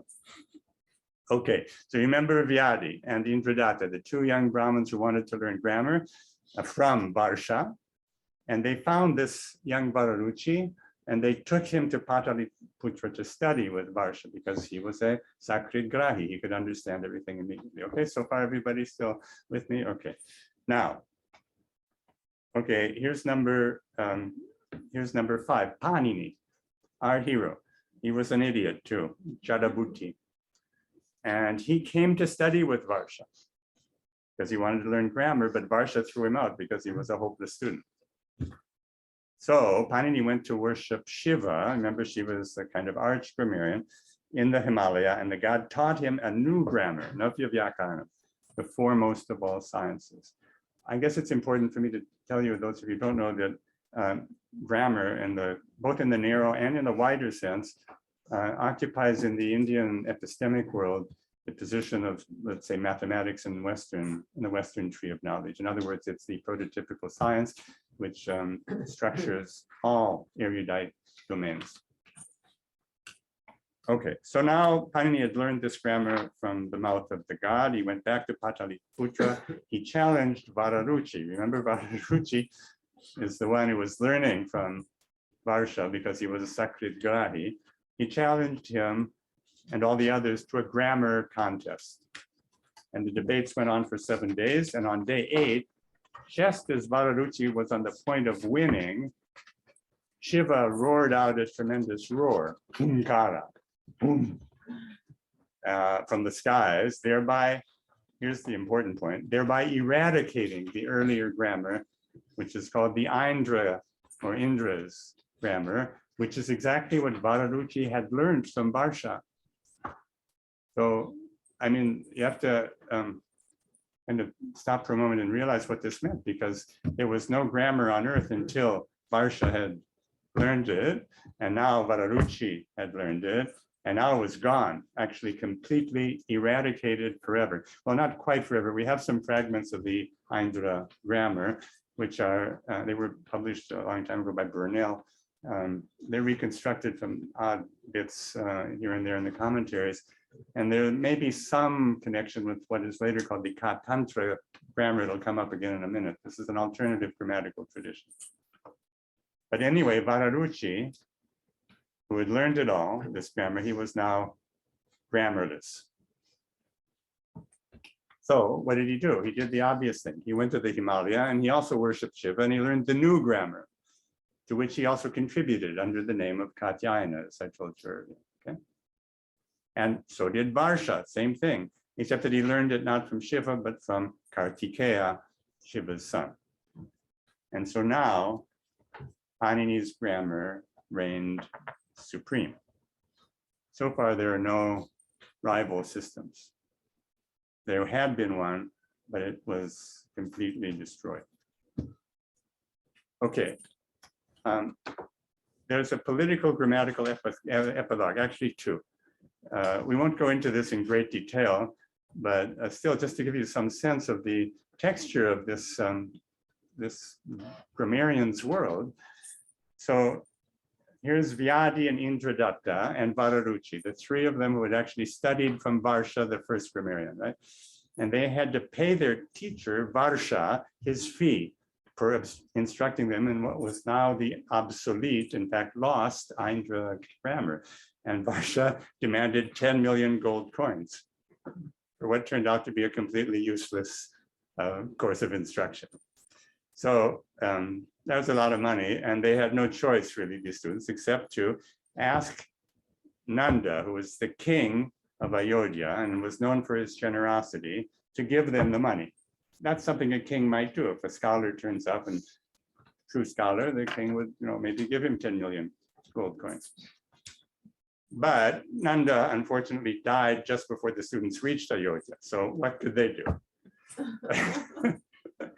So there's Indradatta and Vyadi. Remember the two young guys who wanted to learn grammar. So Indradatta, he had magical powers. He used his yogic magic to enter into the still uncremated corpse of Nanda, and thus to rule on his throne as the pseudo king. And Vyadi was meanwhile watching over Indradatta's original body in some temple for Indradatta's future use, hopefully. And Vararuci presented himself before the king. Of course, this was a kind of plot that they had concocted. The king is known to the tradition as Yogananda. And he asked for the money, and Yogananda gave it to him immediately. But the original King Nanda had a minister who guessed actually what had happened, figured it out. And so this minister, he ordered all dead bodies in the city to be burnt at once, including Indradatta's original body, so that there was no body for him to return to. And now the king, Indradatta, was trapped inside Yogananda's body, and there's a long series of very remarkable and dramatic adventures that Yogananda undergoes. We can't go into them now, unfortunately. Some of them are very interesting, and some are related to grammatical questions, actually. For example, there's a story about a dead fish that speaks in Sanskrit. And anyway, I can't go into it now. We don't have time. We have other things we have to do. Okay. Eventually, Vararuci became the minister of this Yogananda and his chief scholar. And eventually, in that guise, he told that, remember the secret story? He told the story to its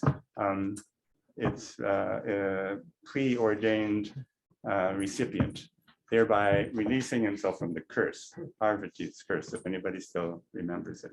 And the Brahma Rakshasa who heard the story from Katyayana also told the story to another Brahma Rakshasa, and the result was that everybody got freed from their curses, which is, I guess, a good thing. Okay, now, epilogue number 2. So these two ogres in the wilderness, okay?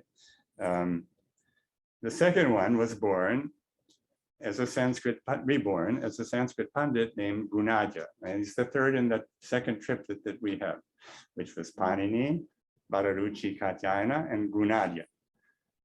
Okay, so Gunadja, he was a Sanskrit Pandit in the court of the Satavahana kings in the Deccan, the northern Deccan. And that's important. I'll say something about it in a few minutes when I try to decode this story as best I can. So here's a very famous story which first-year Sanskrit students usually learn. The thing is that one day the king, this Satavahana king, he was playing in a pool with his wives, and one of the wives, and he was splashing them, you know, they were water games. So one of the wives said, he said, Mordecai mam prayasva. Mordecai means sweets, like in an Indian sweet shop.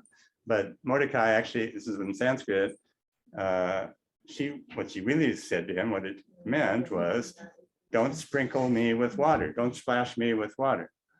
But the king had no notion of Sanskrit, didn't have even the most elementary knowledge of Sanskrit Sandhi combinations. So he sent for sweets to be kind of scattered over his wives in the pool, and the chief wife laughed at him and embarrassed him. He was so embarrassed that he decided he had to learn Sanskrit fast, Sanskrit grammar. Now he had his Pandit, Gunadhya, he was right there. So Gunadhya said to him, as I always used to say to my Sanskrit students in the first class, he said to him, it's a 12-year course, daily lessons. And then they bargained about this for a little while, and finally Gunadhya offered him a discount. He said he could do it on the fast track, a mere 6 years of daily lessons. But this was really still too much time for the Satavahana king. And he had Gunadhya had a rival whose name is Sharvavarman, or sometimes in Prakrit it's called Sarvavarman, who was also a grammarian. That's a real grammarian, known to us from medieval times. He managed to teach the king Sanskrit in a crash course of 6 months, which is, believe me, a great feat.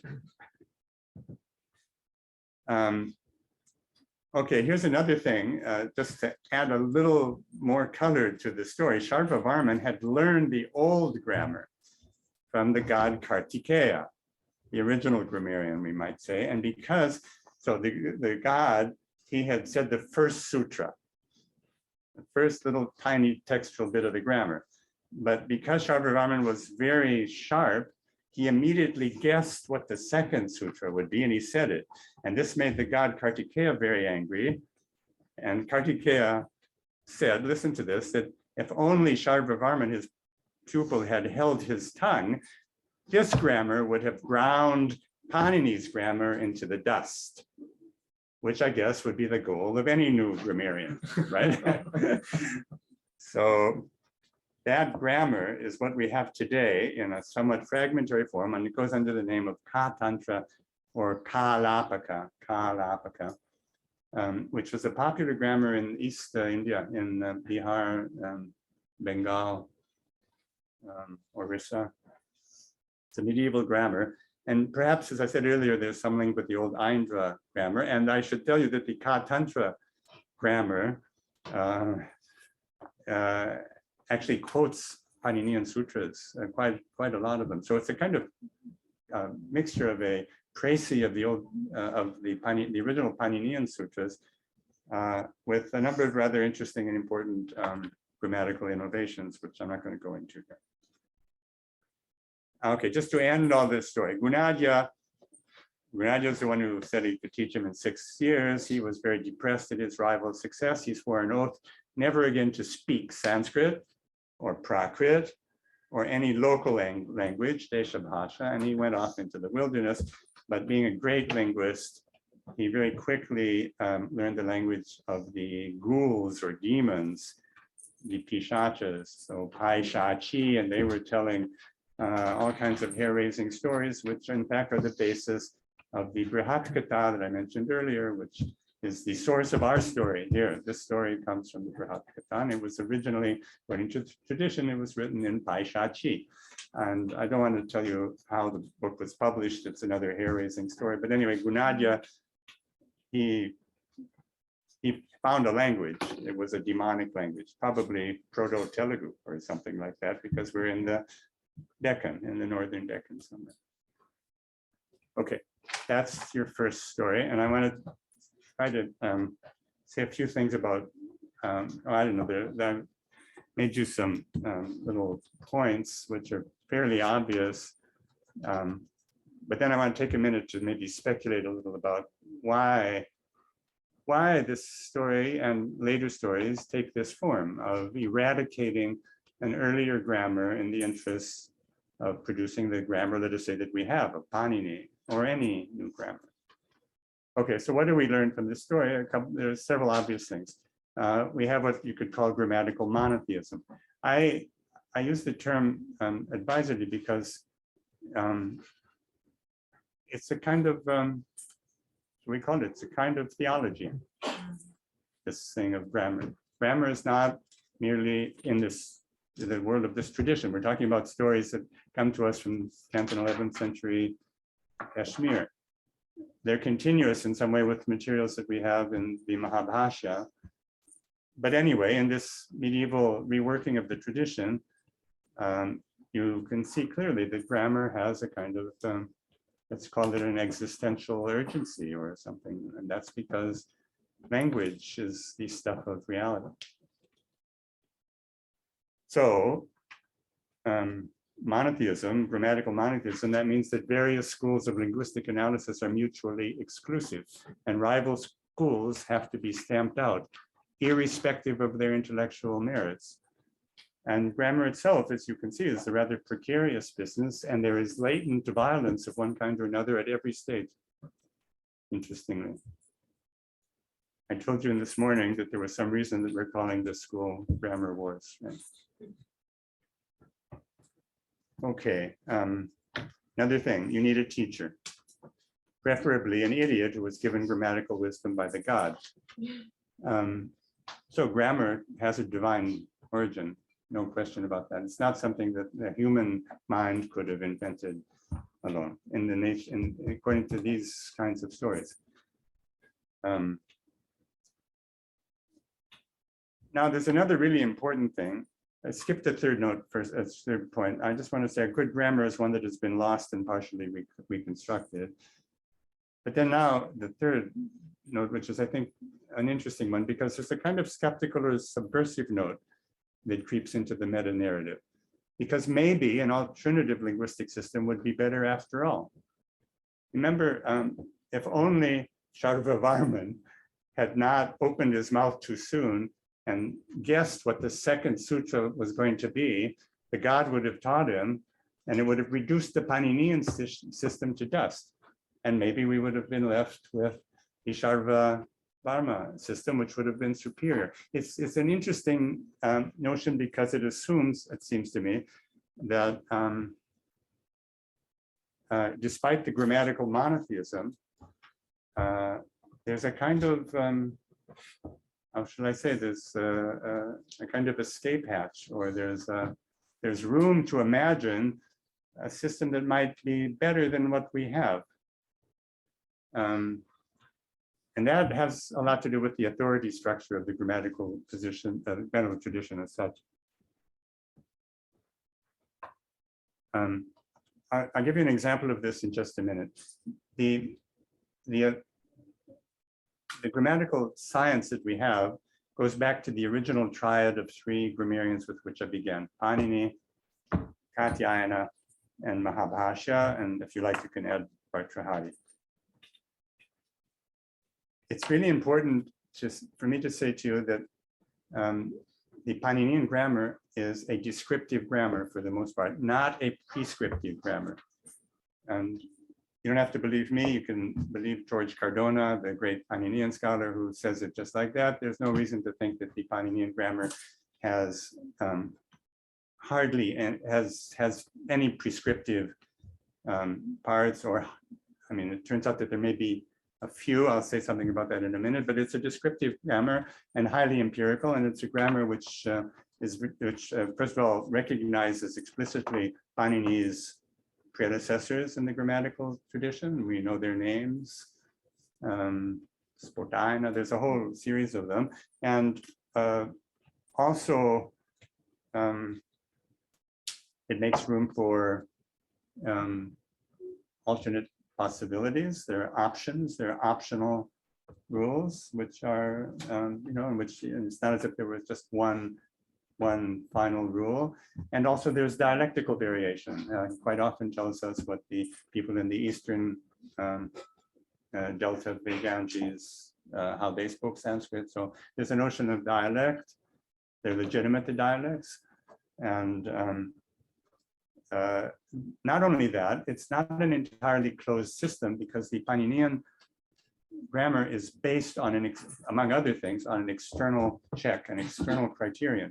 Because if you follow through the rules of any particular grammatical process and you produce a form which does not exist, is not attested in, let's say, living speech or in Sanskrit literature or whatever, that's called an anishta rupa, an unwanted form.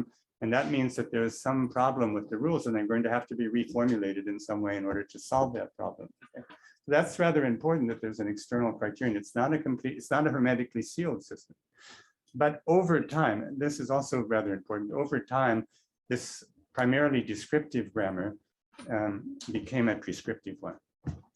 So that people regard Paninian grammatical science on the whole, it's not exclusively like this, but on the whole, as laying down a kind of authority structure that cannot really be ignored. It has to be accepted. Well, there are some exceptions to this. And there's also an important thing that I think I have to mention now, which is that there are rules in Panini that are prescriptive. These are rules that have to do with the ritualized use of various grammatical formulas, like in ritual mantras or something like that. And there's no leeway at all. What's called it's called the yagniye karmani, when you're offering some kind of sacrifice or ritual, and the formulas have to be exactly verbatim there, because if you change even a syllable, single syllable, then it won't work. And this is a pragmatic grammar.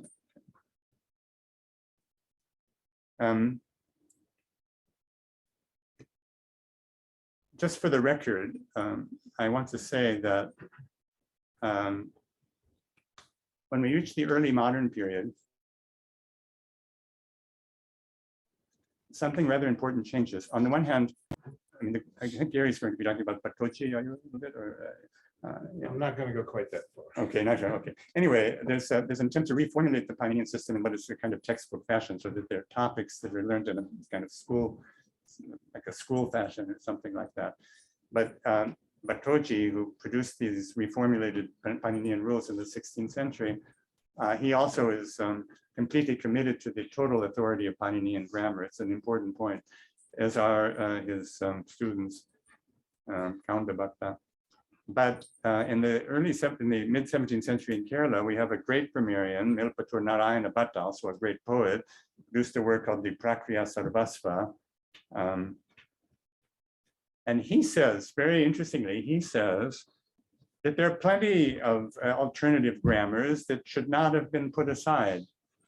I want to read the sentence to those of you who know Sanskrit. He says, Pani nyuktam pramanam natu panar aparam chandrabhojari sutram ke piyahu. Some people say that Panini, what Panini said, that is the pramana, that is the ultimate criterion.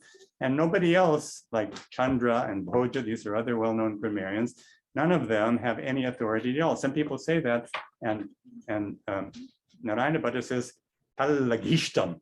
That's a stupid thing to say. Because nakalu bahuvidam asti nirmula vakyam. People who are really smart, they don't just say things that have no basis at all. And then he has a beautiful thing where he says, I won't read you the whole verse, but he says, Paninehi prakatamba. What did people speak before Panini? Were they unable to speak in any kind of language because they didn't have Panini's rules to teach them grammar? No, of course they had such grammar.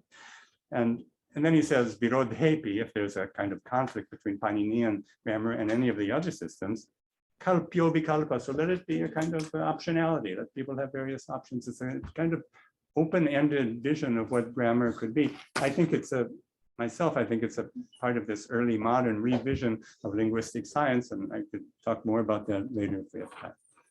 Now, okay, having said all of that, why I haven't answered the question that I posed earlier, and I'm not sure I can answer it, which is why do they tell a story like this? Why is it so important that a good grammar has to be totally eradicated before another grammar can take over? Why do they think like that? So I don't exactly know the answer, of course, but although it's a totally systematic thing, as you'll see in a moment.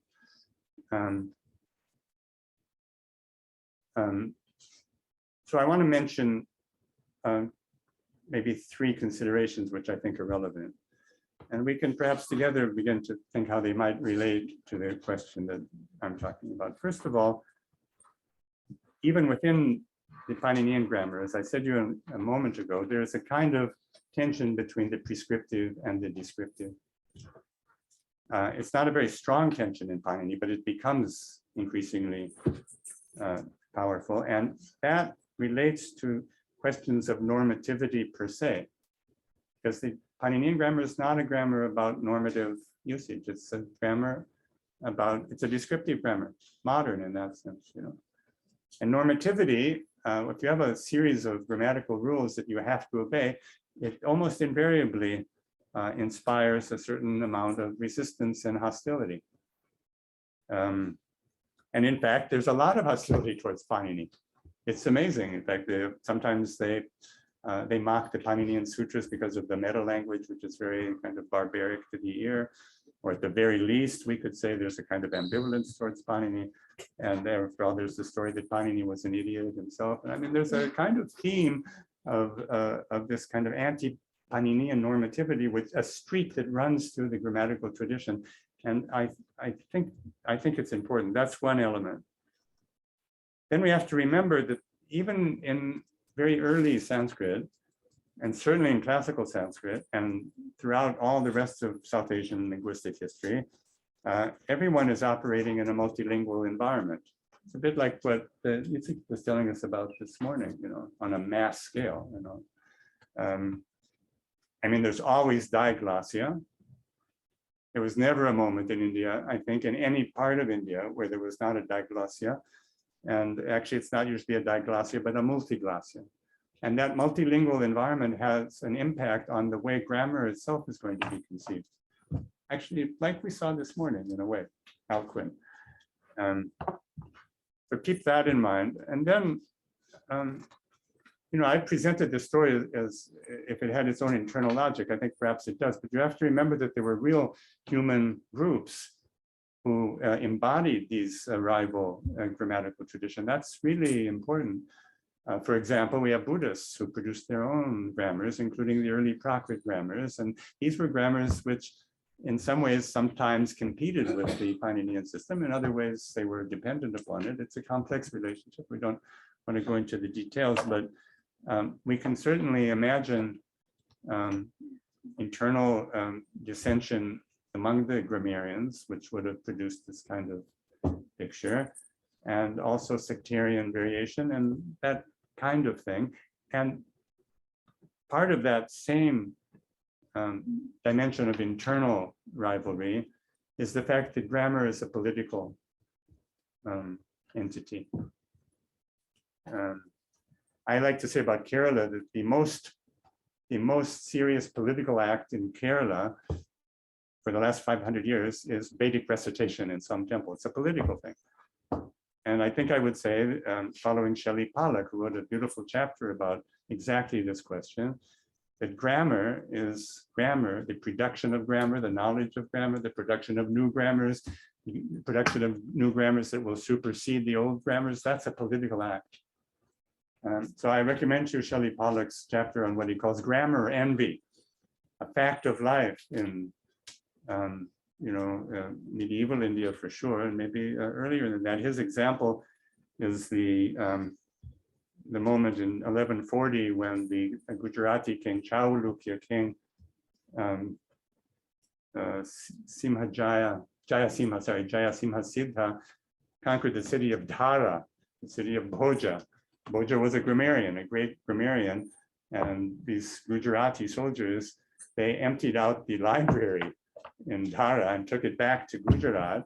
And the result of all of that was that the king's great polymath scholar who was a Jain, Hemachandra, wrote a new grammar. The Siddhi Vyakarana, it's an important text. It's a political statement by the king of Gujarat. And a high, as a natural scientist would say here in the Institute, a highly non-trivial political fact. So rivalry of that sort in which grammar is a touchstone of political power and prestige, that somehow feeds into these questions. Okay, there's more to say about that, but I want to go on to the Telugu text. You're going to see here, this is some of your, I guess you may have read this in the handout. I'm going to quickly read through it because it offers another element which is important to what we've been seeing in the Sanskrit tradition. So here's a small excerpt from the preamble to a grammar of Telugu. Telugu is Dravidian language. This is a 17th century text by a poet called Appakavi, Kakuluri Appakavi. Unfortunately, we only have a part of the grammar. What we have is the sections on phonology and on prosody, mostly the prosody. Anyway, he explains how he happened to write this grammar in Telugu. It's not the first grammar in Telugu. And he mentions at least two of his predecessors. But what he is most concerned with is his filiation from the original grammarian, the first grammarian in Telugu. It's called Nannaya, who was also the first poet. These two roles are completely merged in Telugu. Okay, let's read it. Here, what happened is that he had a dream, Appakavi,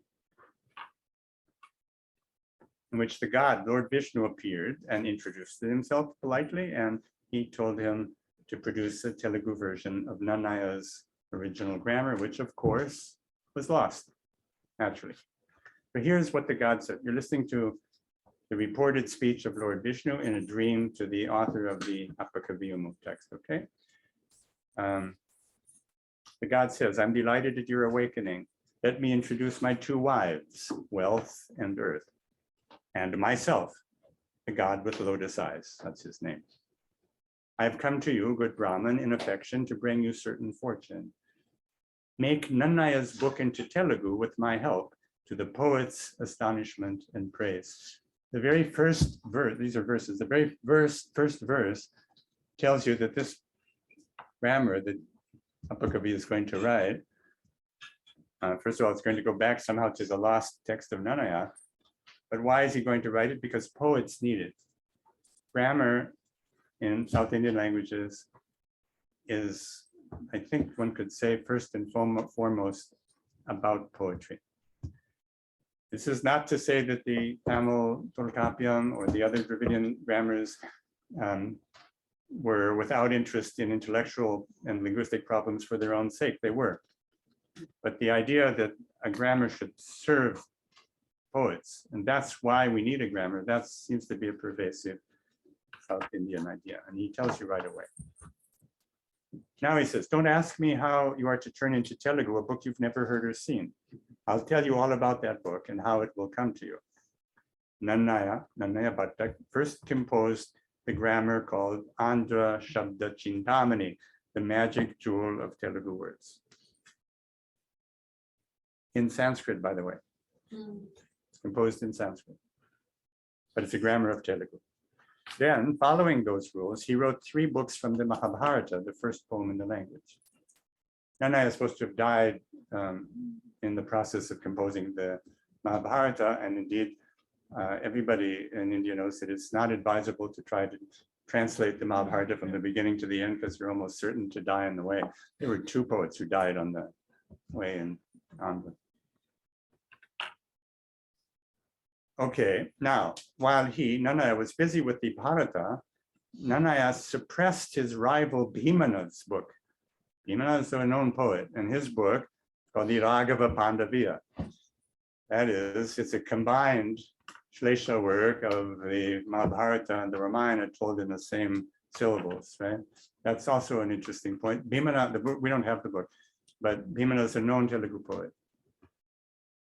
Nanaya's grammar was also a potential rival to Bhimana's treatise on meter, so the jealous Bhimana stole Nanaya's book and destroyed it.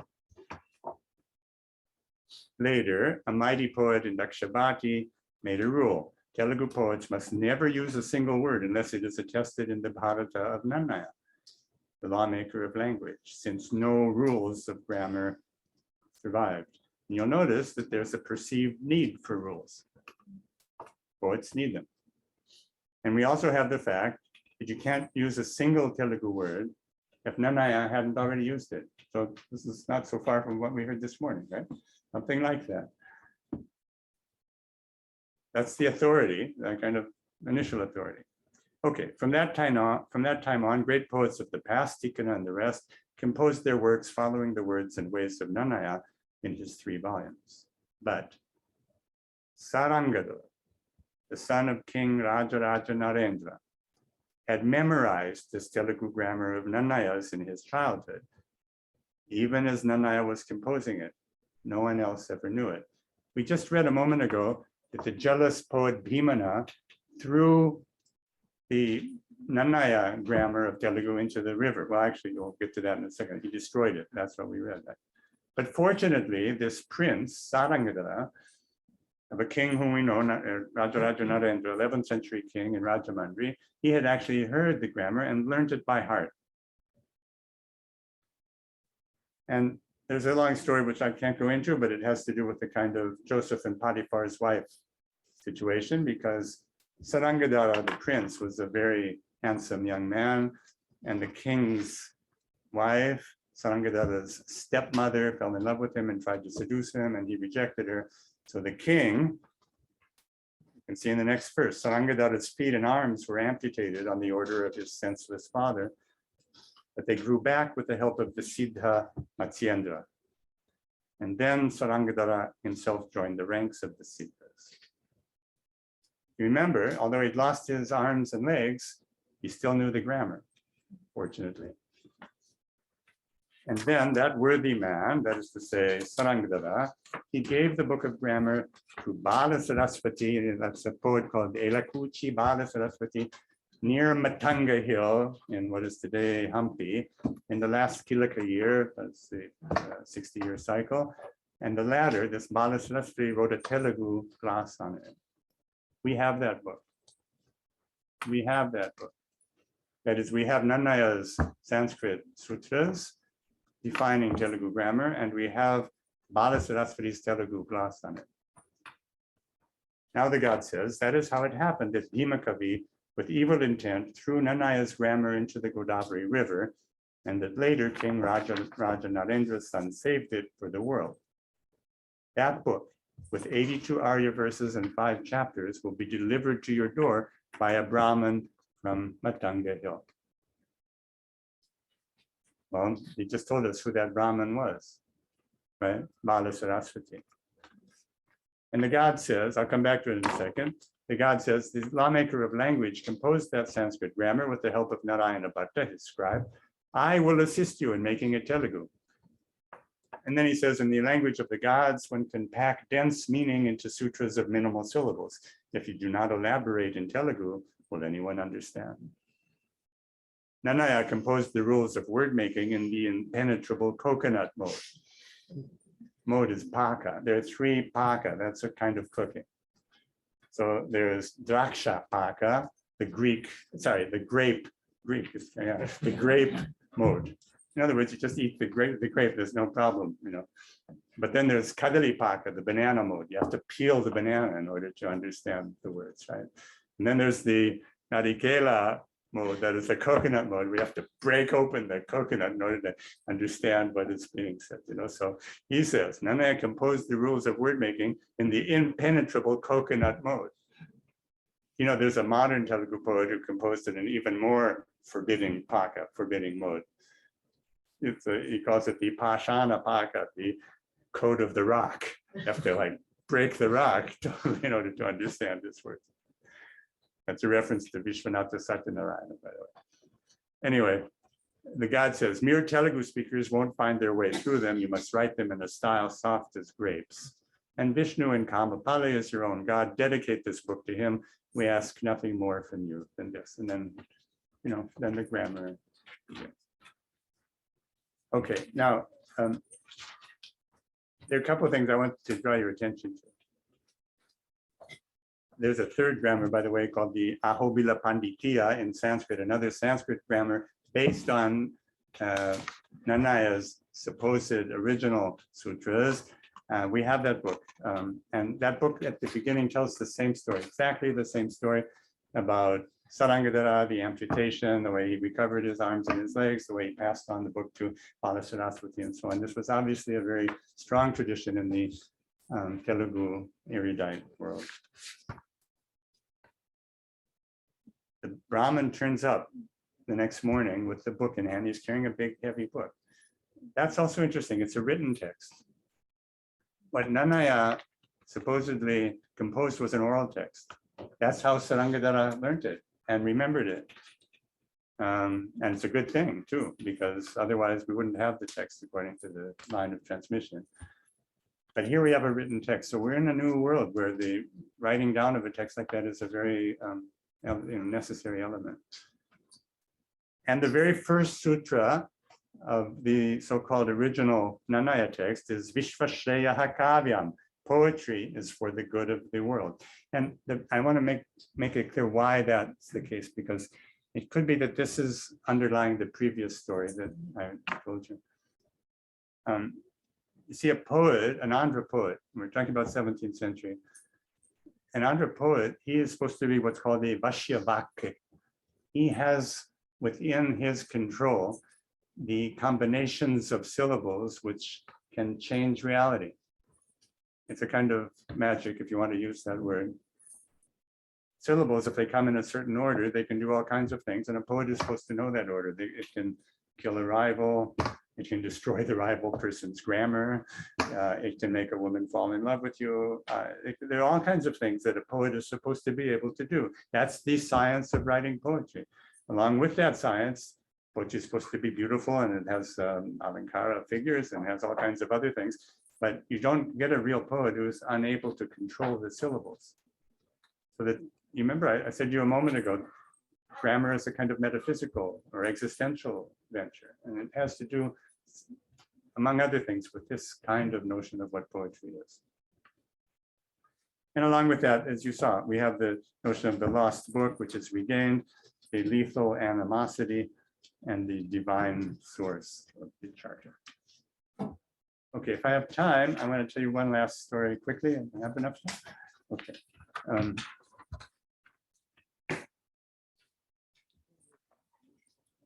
So here's another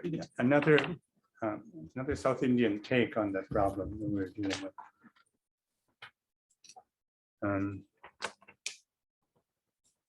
This comes from the Tamil world, and it's a story about the Tamil poet Kamban, who produced the Tamil version of the Ramayana. That's undoubtedly one of the great Tamil books. He was an amazing poet, probably belonged to the 12th century. The tradition has a story about how this poet Kamban came to compose his Ramayana. So this tradition is a somewhat later one. I can't even give it a date. It's some kind of early modern tradition. So maybe like, what we were just looking at, something like that. But it's a narrative which is very true to the kinds of problems that we've been talking about when we're talking about grammar and poetry. So here's the story. The Chola king, he wanted a Tamil version of the Ramayana. And so he asked two of his poets to produce the Ramayana text in Tamil. He asked Kamban, and he asked the court poet, whose name is Ottakuta. You have the name in the hand of the sheet. Ottakuta. Ottakuta was a real court poet. Kamban was really actually not a court poet. He was something else, maybe a temple poet or some I don't know, there are other ways to describe what Kamban was, but he certainly didn't belong in the same kind of, I don't know, poetic role, let us call it, as Otakutar, who wrote these panegyrics for the Chola kings in very difficult Tamil. It's really hard. It's, you know, this is the coconut texture again, something that's really hard to read the Otakutar poems, although they're beautiful in their own ways. I'm not trying to disparage them. But Kamba Ramayanam is not in that style. It's a much more accessible text. Otakutar, by the way, had a tantric side to him, which is another interesting part of this story, because the two poets, Kamban and Otakutar, were rivals, as you can see by the way the story is set up. The idea was that each of them was going to produce a Ramayana, and then the better, whichever one was better, would become the Tamil Ramayana. It would be rewarded by the king, probably with 100,000 golden coconuts or something like that, right? So Otakutar is the court poet. He, he went to work. He would write a few verses every day in that ornate style. And after about, and of course, both the two poets, the two rival poets, they had a stipend from the Chola king so that they could give themselves to this task, right? So Otakutar was working assiduously, but Kamban didn't write even a single verse.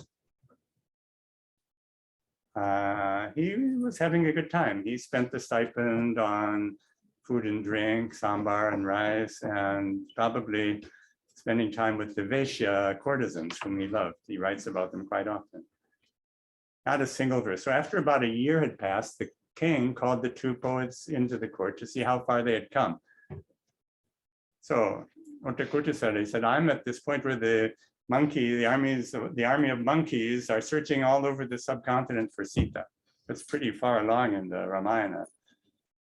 So Kamban said, he said, I'm at the point where they're building the bridge to Sri Lanka, which is a little further along in the narrative. And he improvised a verse, which is what a good poet, and that's what he's supposed to do. He's not supposed to sit and, he improvised the verse because he's connected to the goddess Saraswati, who sits on his tongue. You know.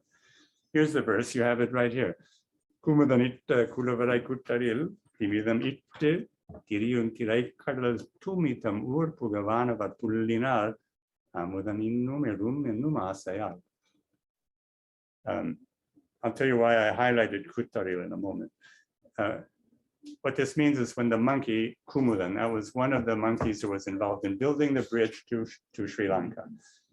They were building this bridge by throwing mountains and heavy rocks into the river.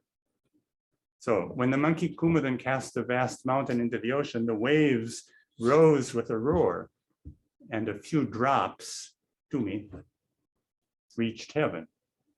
And the gods danced for joy, thinking more amritam, more ambrosia is on its way. They remember the moment when the gods and the demons churned the ocean of milk in order to produce the ambrosia, the amrita. And they remember the fact that there was a lot of splashing drops, So they were thinking that must be a repeat of that, and there was going to be more amrita for them. But probably they had already eaten up a lot of the stock of it. I don't know. So this is the verse that Kamban improvised on the spot, according to the story. Kuttaril, I mention it because Kuttaril is, as you can see, part of the name of Otakutar, and this could actually be a kind of comparative ablative. Even more than Kutar, these drops of potential amrita were reaching heaven or something like that. Part of this rivalry with the god. So naturally, Otakutar, when he heard this verse, the verse is actually beautiful in ways I'm not going to go into, but he heard this verse, but he said, what about that word tumi? He says, is that word attested in any of the dictionaries, Nigantu, or the Divakara? Because in the Chola period, there are already dictionaries. We have Chola dictionaries like that, of the two types that Dr. Annamalai mentioned earlier today. So Otakutar, they didn't know the word, obviously. He said, is it attested in any of the dictionaries or in any literary work? Like with the Nanaya example, because remember, poets were allowed only to use words that Nanaya had already used. And Kamban says, no, it's in common usage. It's in common usage. That's a category which the old grammars recognize. colloquial speech, in other words. Actually, it's not quite true that this word tumi does not exist in an attestation in one or two early Tamil books, but it's very rare. Anyway, that's what Kamban said. So Otakutta said, if that's true, you have to prove it. So actually, it's important if you think about it, because there's a flaw in the verse, and this is the only verse he's composed so far. It could be the end of his stipend at the very least, you know. So he went home, Kamban goes home, he prays to the goddess Saraswati. He says, you who sit on the tongues of all the gods and the great sages, please come to sit on my poor tongue. And Saraswati says, come tomorrow morning at dawn with the king and your rival poet to the cowherders' street in the capital city, presumably. So the next morning they go there, and the Veda becomes the churning pot. This is a scene of churning milk. The cowherders' street, right? So they have a lot of milk. The Veda becomes the churning pot, the Vedantas become the curd, all the Shastra sciences become the churning stick, the epics and the Puranas become little children, and the goddess herself became a cowherdess churning butter and curds. And you can imagine Kamban, Otakutta, the Chola king, and the whole retinue, they're walking down the street, and they hear the goddess calling to her children. That's the epics and the Puranas, so that the king and the courtiers and the poets can hear, you're about to be splashed with drops of curd. Tumi. Tumi. Move away. That's what the goddess says. Kamban says to Otakutta, did you hear that? Otakutta said, but everyone knows that this house is abandoned. No one lives here.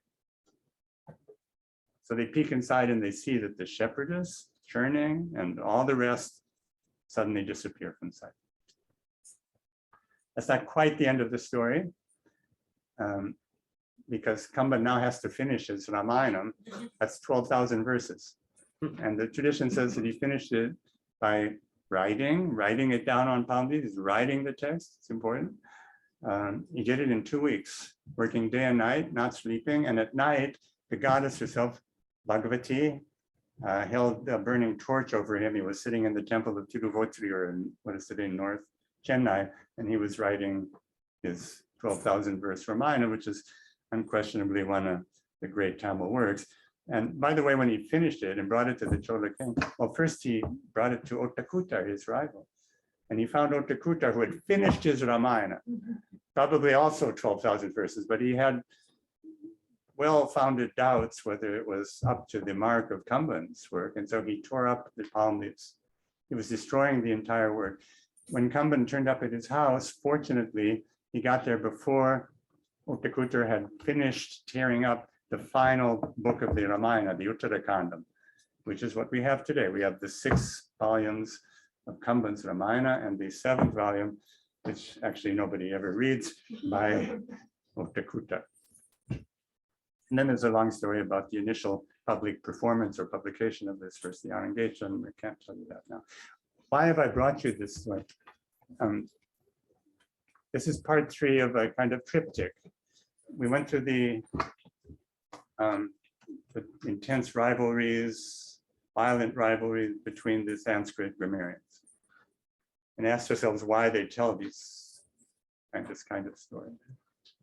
And we met the Telugu grammarian Appakavi, and we heard his story about a similar destruction of an early Telugu grammar and its recovery or reinvention by Bala Saraswati. And we saw that that was about poetry and the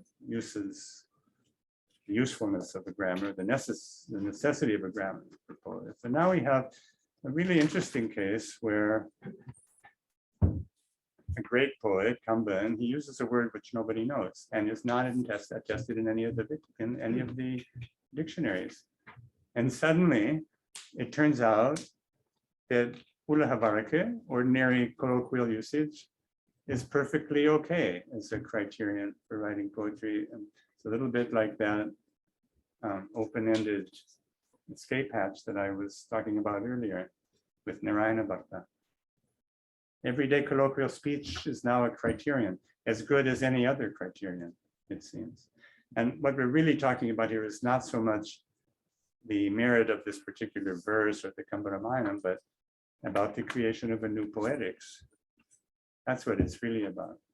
A different kind of grammar, poetic grammar, but one which has its own new authority structure. I think I'll stop here.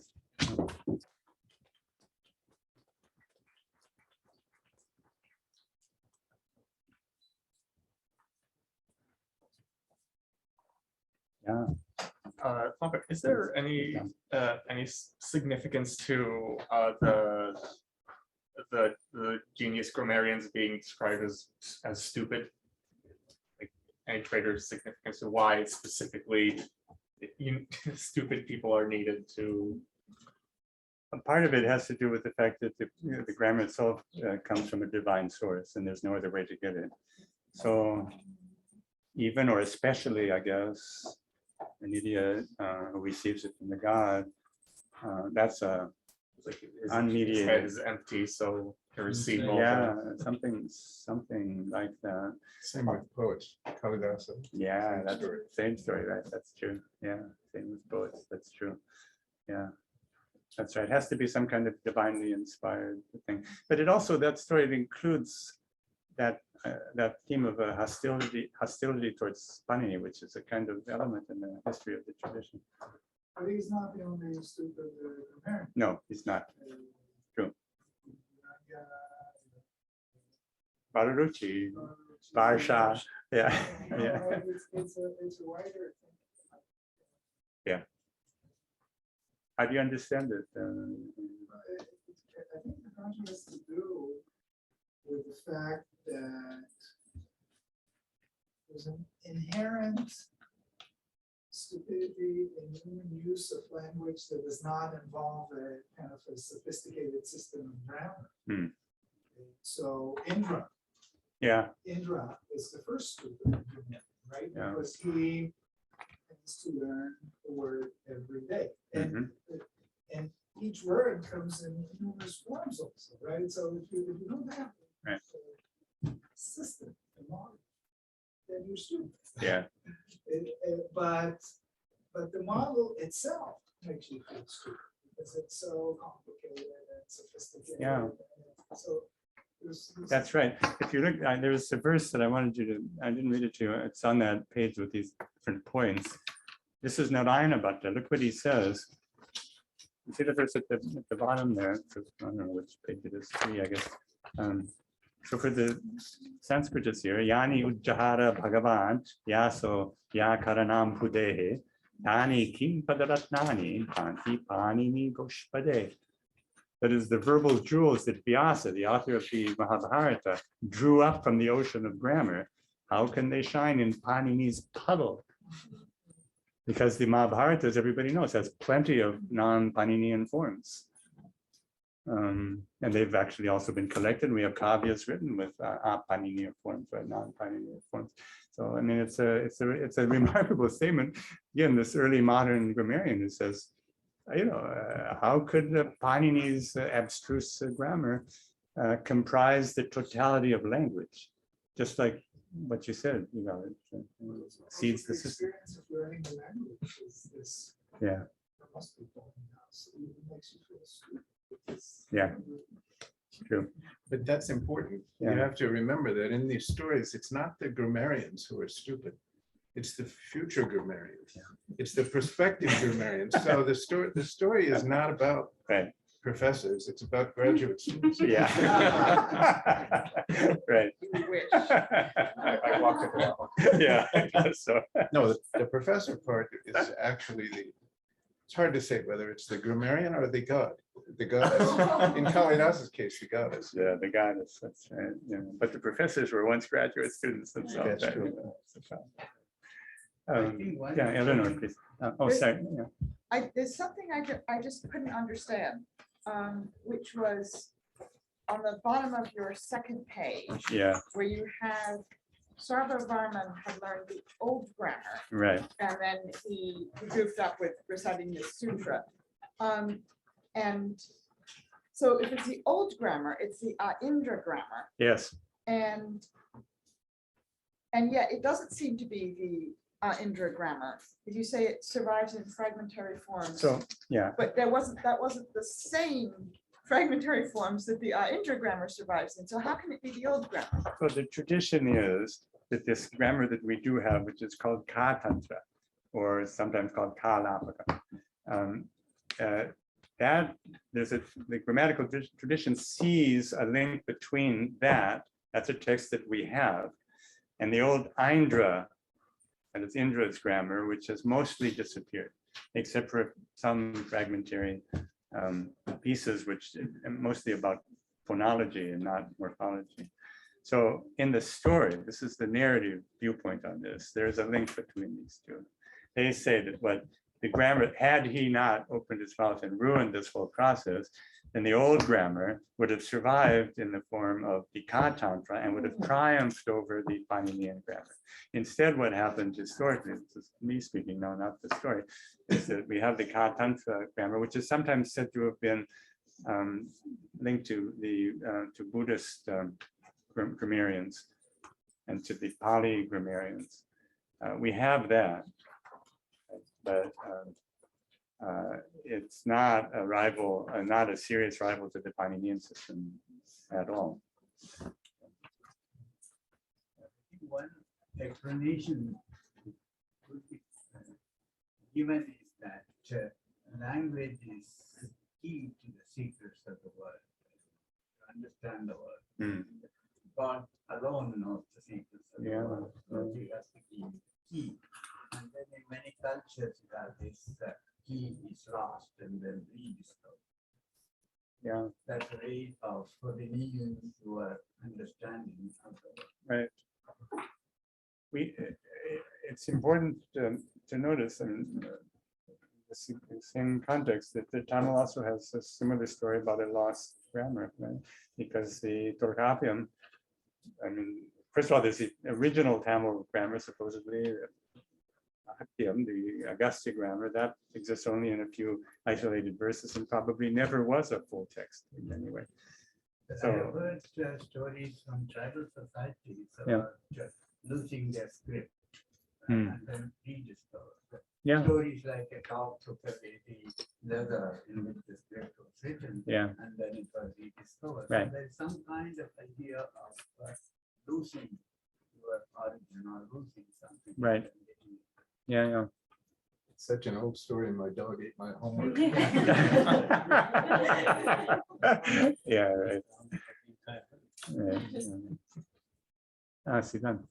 It seems like the other half of the grammar always getting lost is that there's always someone who wants to learn grammar. And it's really strong in your first story. Yeah. It's not completely explained why all these people wanted to do that. This is what I wanted to ask you. Can you tell something about the students who want to learn? So there are different types of students who want to learn grammar. In the first story, in Vyardi and Indradatta, it seems they want to learn grammar for its own sake, maybe out of intellectual curiosity. Because they want someone else to learn it. Yeah, That's the striking part. they need this other person because they won't be able to learn it unless they actually get them. But yeah, they need somebody else to learn it too. But I mean, I think it's fair to say about the Paninian grammar, I mean, among other things. I mean, well, actually, we know the reasons why somebody might want to learn grammar. Patanjali tells us in the Pashpashanika. There are all kinds of good reasons to learn grammar. First of all, it preserves the text of the Veda. It has a very immediate pragmatic usage. And then there's all kinds of other things that are useful if you know grammar. Like, for example, what name to choose for your newborn son, if you happen to know which syllables fit on a particular birthday or something like that. And ultimately, the final goal that Patanjali says, he says, Mahata Devena Yata Samyam Syat, so that we can become like God. So we can become like God, you know. And along the way, there are also other such elements, including, I think, intellectual curiosity for its own sake, the way linguists want to understand language. You know, they. When, yeah. But yeah. Right. Yeah. Just for its own sake, because of sheer intellectual curiosity. That's undoubtedly the case. But then we have, in the Southern traditions, this sense that people need to learn grammar in order to write poetry, good poetry, and also to have that command over language. So, and also another thing which comes out of this, I mean, look how convoluted is the path to the survival of a grammar. There's an indirection built into it. It doesn't just happen like that. For it to arrive at a usable form by people like us, has to go through these tremendous stages of loss, recovery, partial recovery, and commentary, and all the rest of it. It's as if that was the epistemic model that they have in mind. Equally important is deciphering the grammar. Yeah. Well, I mean, the one poet in Tamil says that more really because that means that one who solves the knots of the grammar of the language will be better. Yeah. Yeah. Of course, it has to be deciphered because the sutras are by no means transparent. Even by God. Yeah, even maybe by God. That's right. Yeah, possibly. I think Margarita, you wanted to ask something? Yes, but there's a lot of people are okay. Go ahead. I'll ask the question, and which thank you very much for this. And I was a bit curious about how to understand this stroke of understanding. I mean, in this Aprakali grammar that you translated for us, a couple of times it says if you do not elaborate in Telugu, will anyone understand? Mere Telugu speakers won't find their way through them. So there is this certain like hope of like Telugu speakers understanding and people understanding in a way of like making it accessible, right. Which is very much a growth in the sense, even in the Tamil example, the goddess has to come in to justify the use of the Ulaku Varaka, which is really not. I mean, in a way, it is, there is some idea that it's useful to mobilize the concept that people might understand, but but at the same time, sociologically speaking, we're not talking about grammars for everyone. Yeah. And so I was just wondering, what do you make of it? Why saying this? This is coconut and honey question, and Dalcheru Narayana Rao wrote a very beautiful essay about the relations of Sanskrit and Telugu, which he calls coconut and honey. He's taken it from a Telugu verse. So, as you would expect, these are complicated.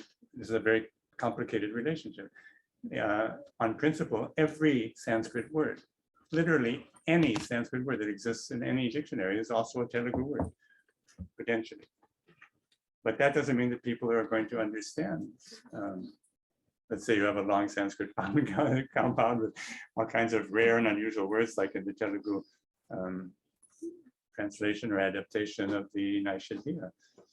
Are they going to understand every word? Actually, they'll understand it, oddly enough, but they may not be able to understand it in a lexically precise way.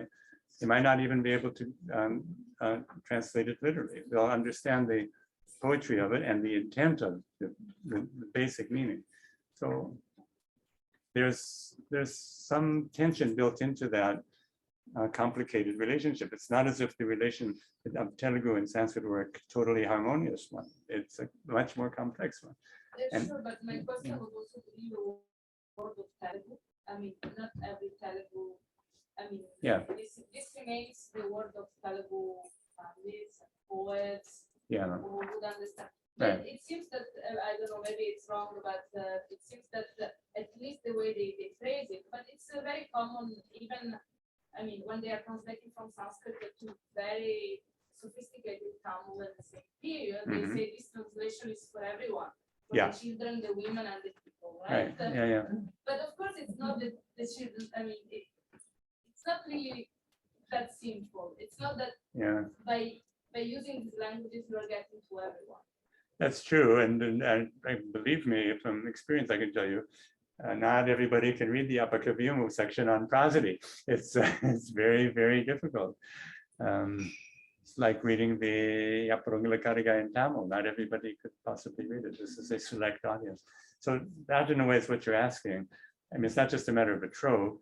It's a question of who the audience for a book like the Yapakavimu is. And there is, I mean, there's things one could say about that. Where in the 17th century, there's a new audience. It's literate. I mean, it's literate maybe in more than one way, graphically and or orally literate. It's educated, meant to be educated. It's multilingual, at least bilingual, probably multilingual. And for such an audience, it could be that a grammar book like the Yapakavimu would be useful, you know. And I guess this audience would have some advantage in identifying as the community of the Telugu speaker. I mean, in generalizing their own existence to sort of like larger. I mean, what you're saying, I think, is right, namely that there's an appeal to a kind of democratic audience. Exactly. Yeah, that's true. Even though in practice, it But might it's a not job be. that I find interesting because it's really useful. Yeah. And because it's there. Yeah. Or like interesting. Yeah, that's right. Yeah, yeah. Yeah, Yossi. Just this idea of it being lost and recovered Hmm. reminds me of rabbinic stories like the old Torah being lost and Yeah, recovered. yeah. This is a way of negotiating. On the one hand, the need to authorize the oral Torah by tracing it to a divine source. Yeah. While at the same time, the rabbis are very self-conscious, their own autonomous role in creating Yeah. that oral Torah. Right. To also, I mean, sort of Marian's own consciousness of, of creating these grammars at the same time that they want to sort of ground in Yeah, yeah. to give themselves just their power. That's right. Not just There's a close parallel to that.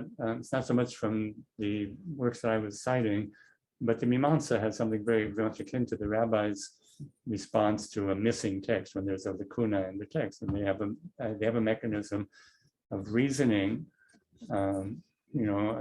that would allow you to infer the existence of the text that was lost. And that's a topic in Mimamsa hermeneutics. We.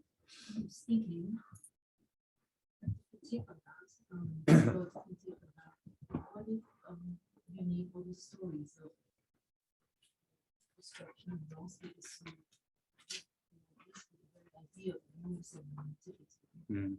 In other words, if you want magical potency, also use at the same time, the two don't go together very well. This is perhaps because my mind is a little bit disordered. Yeah. Yeah. Look, I guess what I would say is that the combinations of syllables by a good poet, that's a true science. I mean, it might not work for you or me if we were, trying to produce some effect in the real world, but in the eyes of the tradition, it's a real science. It's not just some kind of hocus pocus. It's a way of producing something. Beyond rules. What is that? I mean, it has to be beyond the rules. You need the rules that have to go beyond them. Yeah, that's So right. To say that it's just that would not carry the message. Beyond the rules. Yeah, that's right.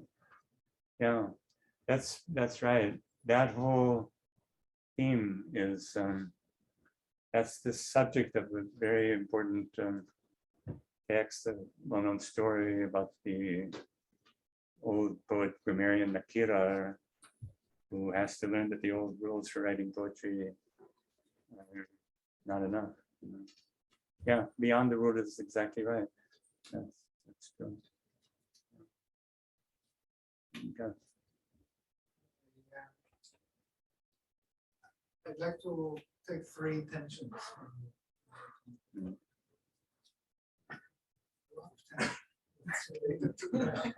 Yeah. Side, but one tension is between systems. In all of the stories, I think more than grammatical monotheism, there is always, maybe that's what monotheism means, there's always a tension between competing systems. It almost is meaningless to the system of grammar if there's no some kind of competing system. Yeah. It's like the two synagogues. Yeah. Right. Yeah. So that's one tension. And the second tension is between grammar and political work, especially in the story of Nanda. So it's a kind of an uneasy symbiosis between political order and language order. So the king is a dead body without that. Yeah. That's what the king is. Right. But and grammar needs the king, but it's also kind of trapped. Yeah. Trapped in that world of right.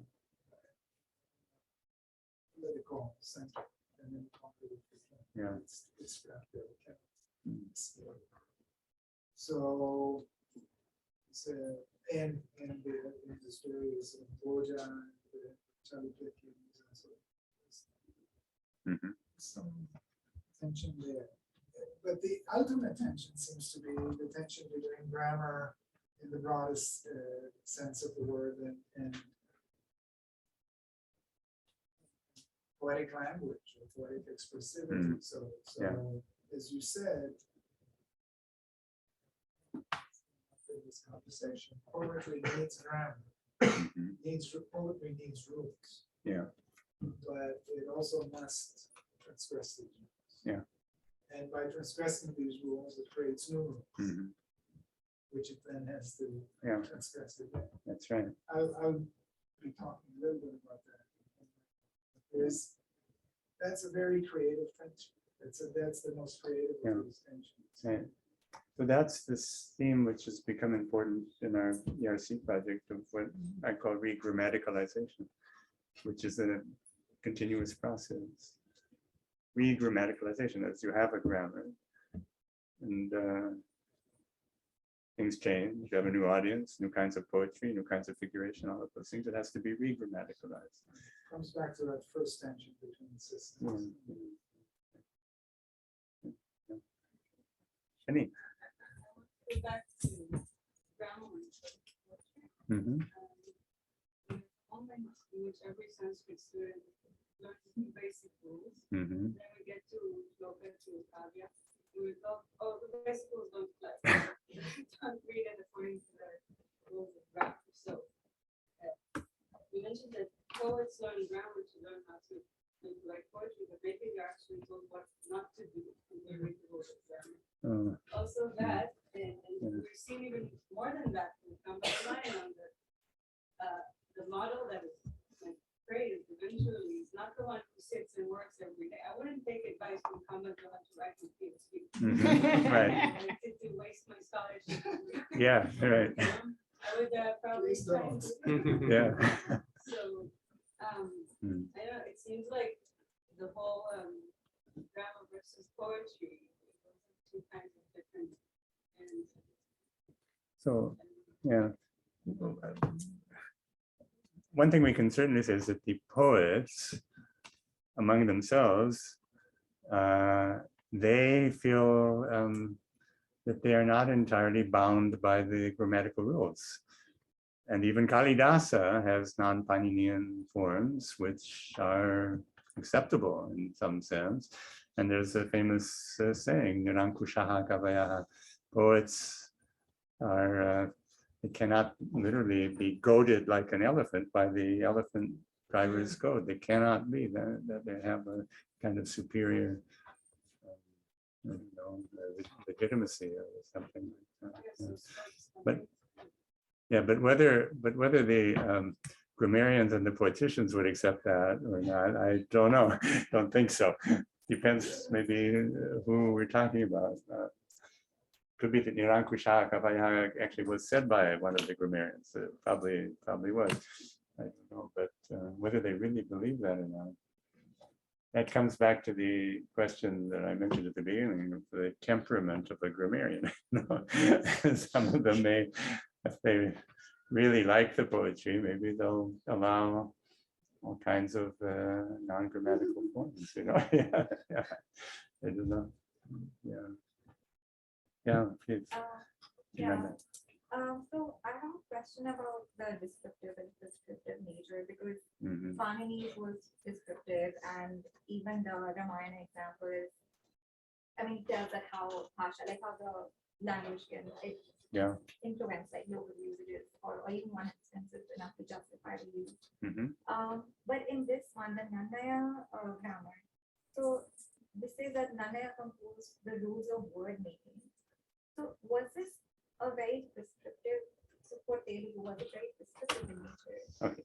And another thing, these are all the grammars and the tradition, it's very theistic. So, I mean, and harkens, I think, back to the idea that you do need a reliance on a deity. And I think there's a Vedic thing about how speech itself reveals itself to the chosen one. Yeah. And I think that's also kind of the idea which is here, and it's not the basic intellectual ability of the person, but if the god is praising. Yeah, that's the new image of a poet. Just to start with your second point, this late medieval, early modern image of a poet. Who is a poet?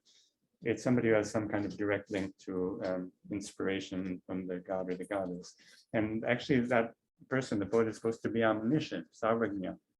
He knows things that he shouldn't know, that there's no way he could know, but he knows those things. If you read the Bhoja Prabandha, it's filled with stories like that about things that the poet simply intuits by his natural connection to the goddess or the god or whoever it's going to be. That's not only that, he's also an Ashu Kavi. He's supposed to be a poet who can improvise rapidly. So the earlier notion of a poet is a craftsman, which we see in the Kanauj period in Sanskrit. That was an important shift in Sanskrit. That is where the poet is. He works at it like a sculptor or something like that. He makes drafts, and he reads in the morning the draft of his previous night. He goes over and makes corrections and all of those kinds of things.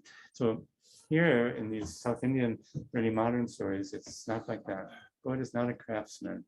He knows these syllable combinations, and he can improvise because he has that divine gift. The prescriptive thing, though, you've identified something which is really interesting. There's a problem here. See, it sounds as if from the Appaya, the Apakavi text, it sounds as if people were unable to speak Telugu until Nanaya had produced these sutras, which told them how to speak Telugu, right? But it sounds like that poem of Narayana Bhatta's that I read, where it says, Panini, there were people who were speaking Sanskrit before Panini. What about them?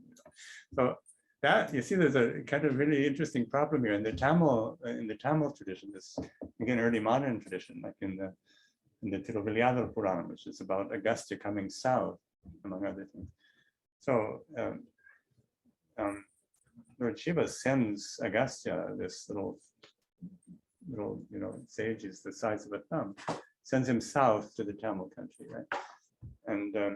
And Agastya asks the guy, so what language do they speak there? And God says, well, they speak Tamil, but actually they don't know how to speak Tamil because nobody's written the grammar. You're going to have to learn the grammar before you go down there, and then they'll be able to speak correct Tamil. I mean, obviously people were speaking Tamil before there was a grammar, right? But it's as if the only way I can say this is to say it's as if the first grammarian, who may well also be the first poet, he comes long after the earlier grammarians and poets, right? And people speaking the language. That's sort of the way it's conceived, I think.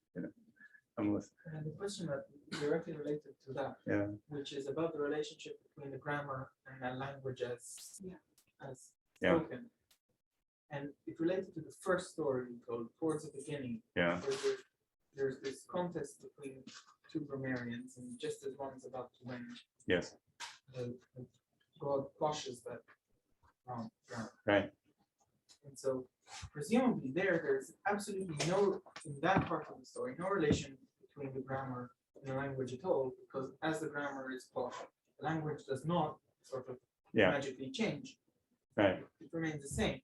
But so it seems as if the grammar is just totally disconnected.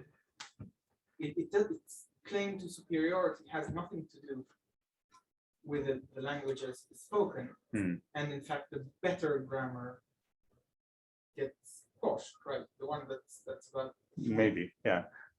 well, Yeah. maybe the better grammar. But then there's all these things we were mentioning now about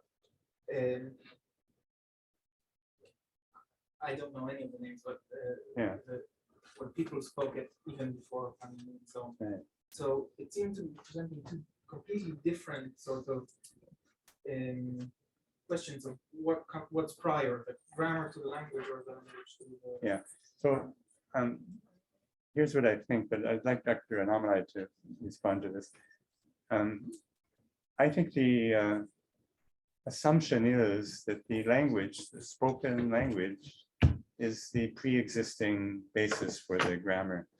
It's not as if the grammar invented the language. I don't think that anybody thinks that Tolkappina invented Tamil. He was providing a grammar for Tamil. Yeah, that's right. Yeah. But what do you think, Dr. Anomalai? What do you think of it? Yeah, I think there was a general sense that language itself is infinite and grammar qualifies it. Right. And that's an issue. How do you make finite and infinite? Yeah. And that's where you need Pascal. Yeah, in the contraction of something infinite into a set of a finite set of rules. Yeah. I think we need to stop. Right. Yeah. There's a rabbinical saying that says, "In Kemach and Torah, there needs to be food for there to be Torah." We cannot subsist just on a diet of Achim and Baki. We need to stop basically. The reception is only downstairs. So thank you very much, all the speakers.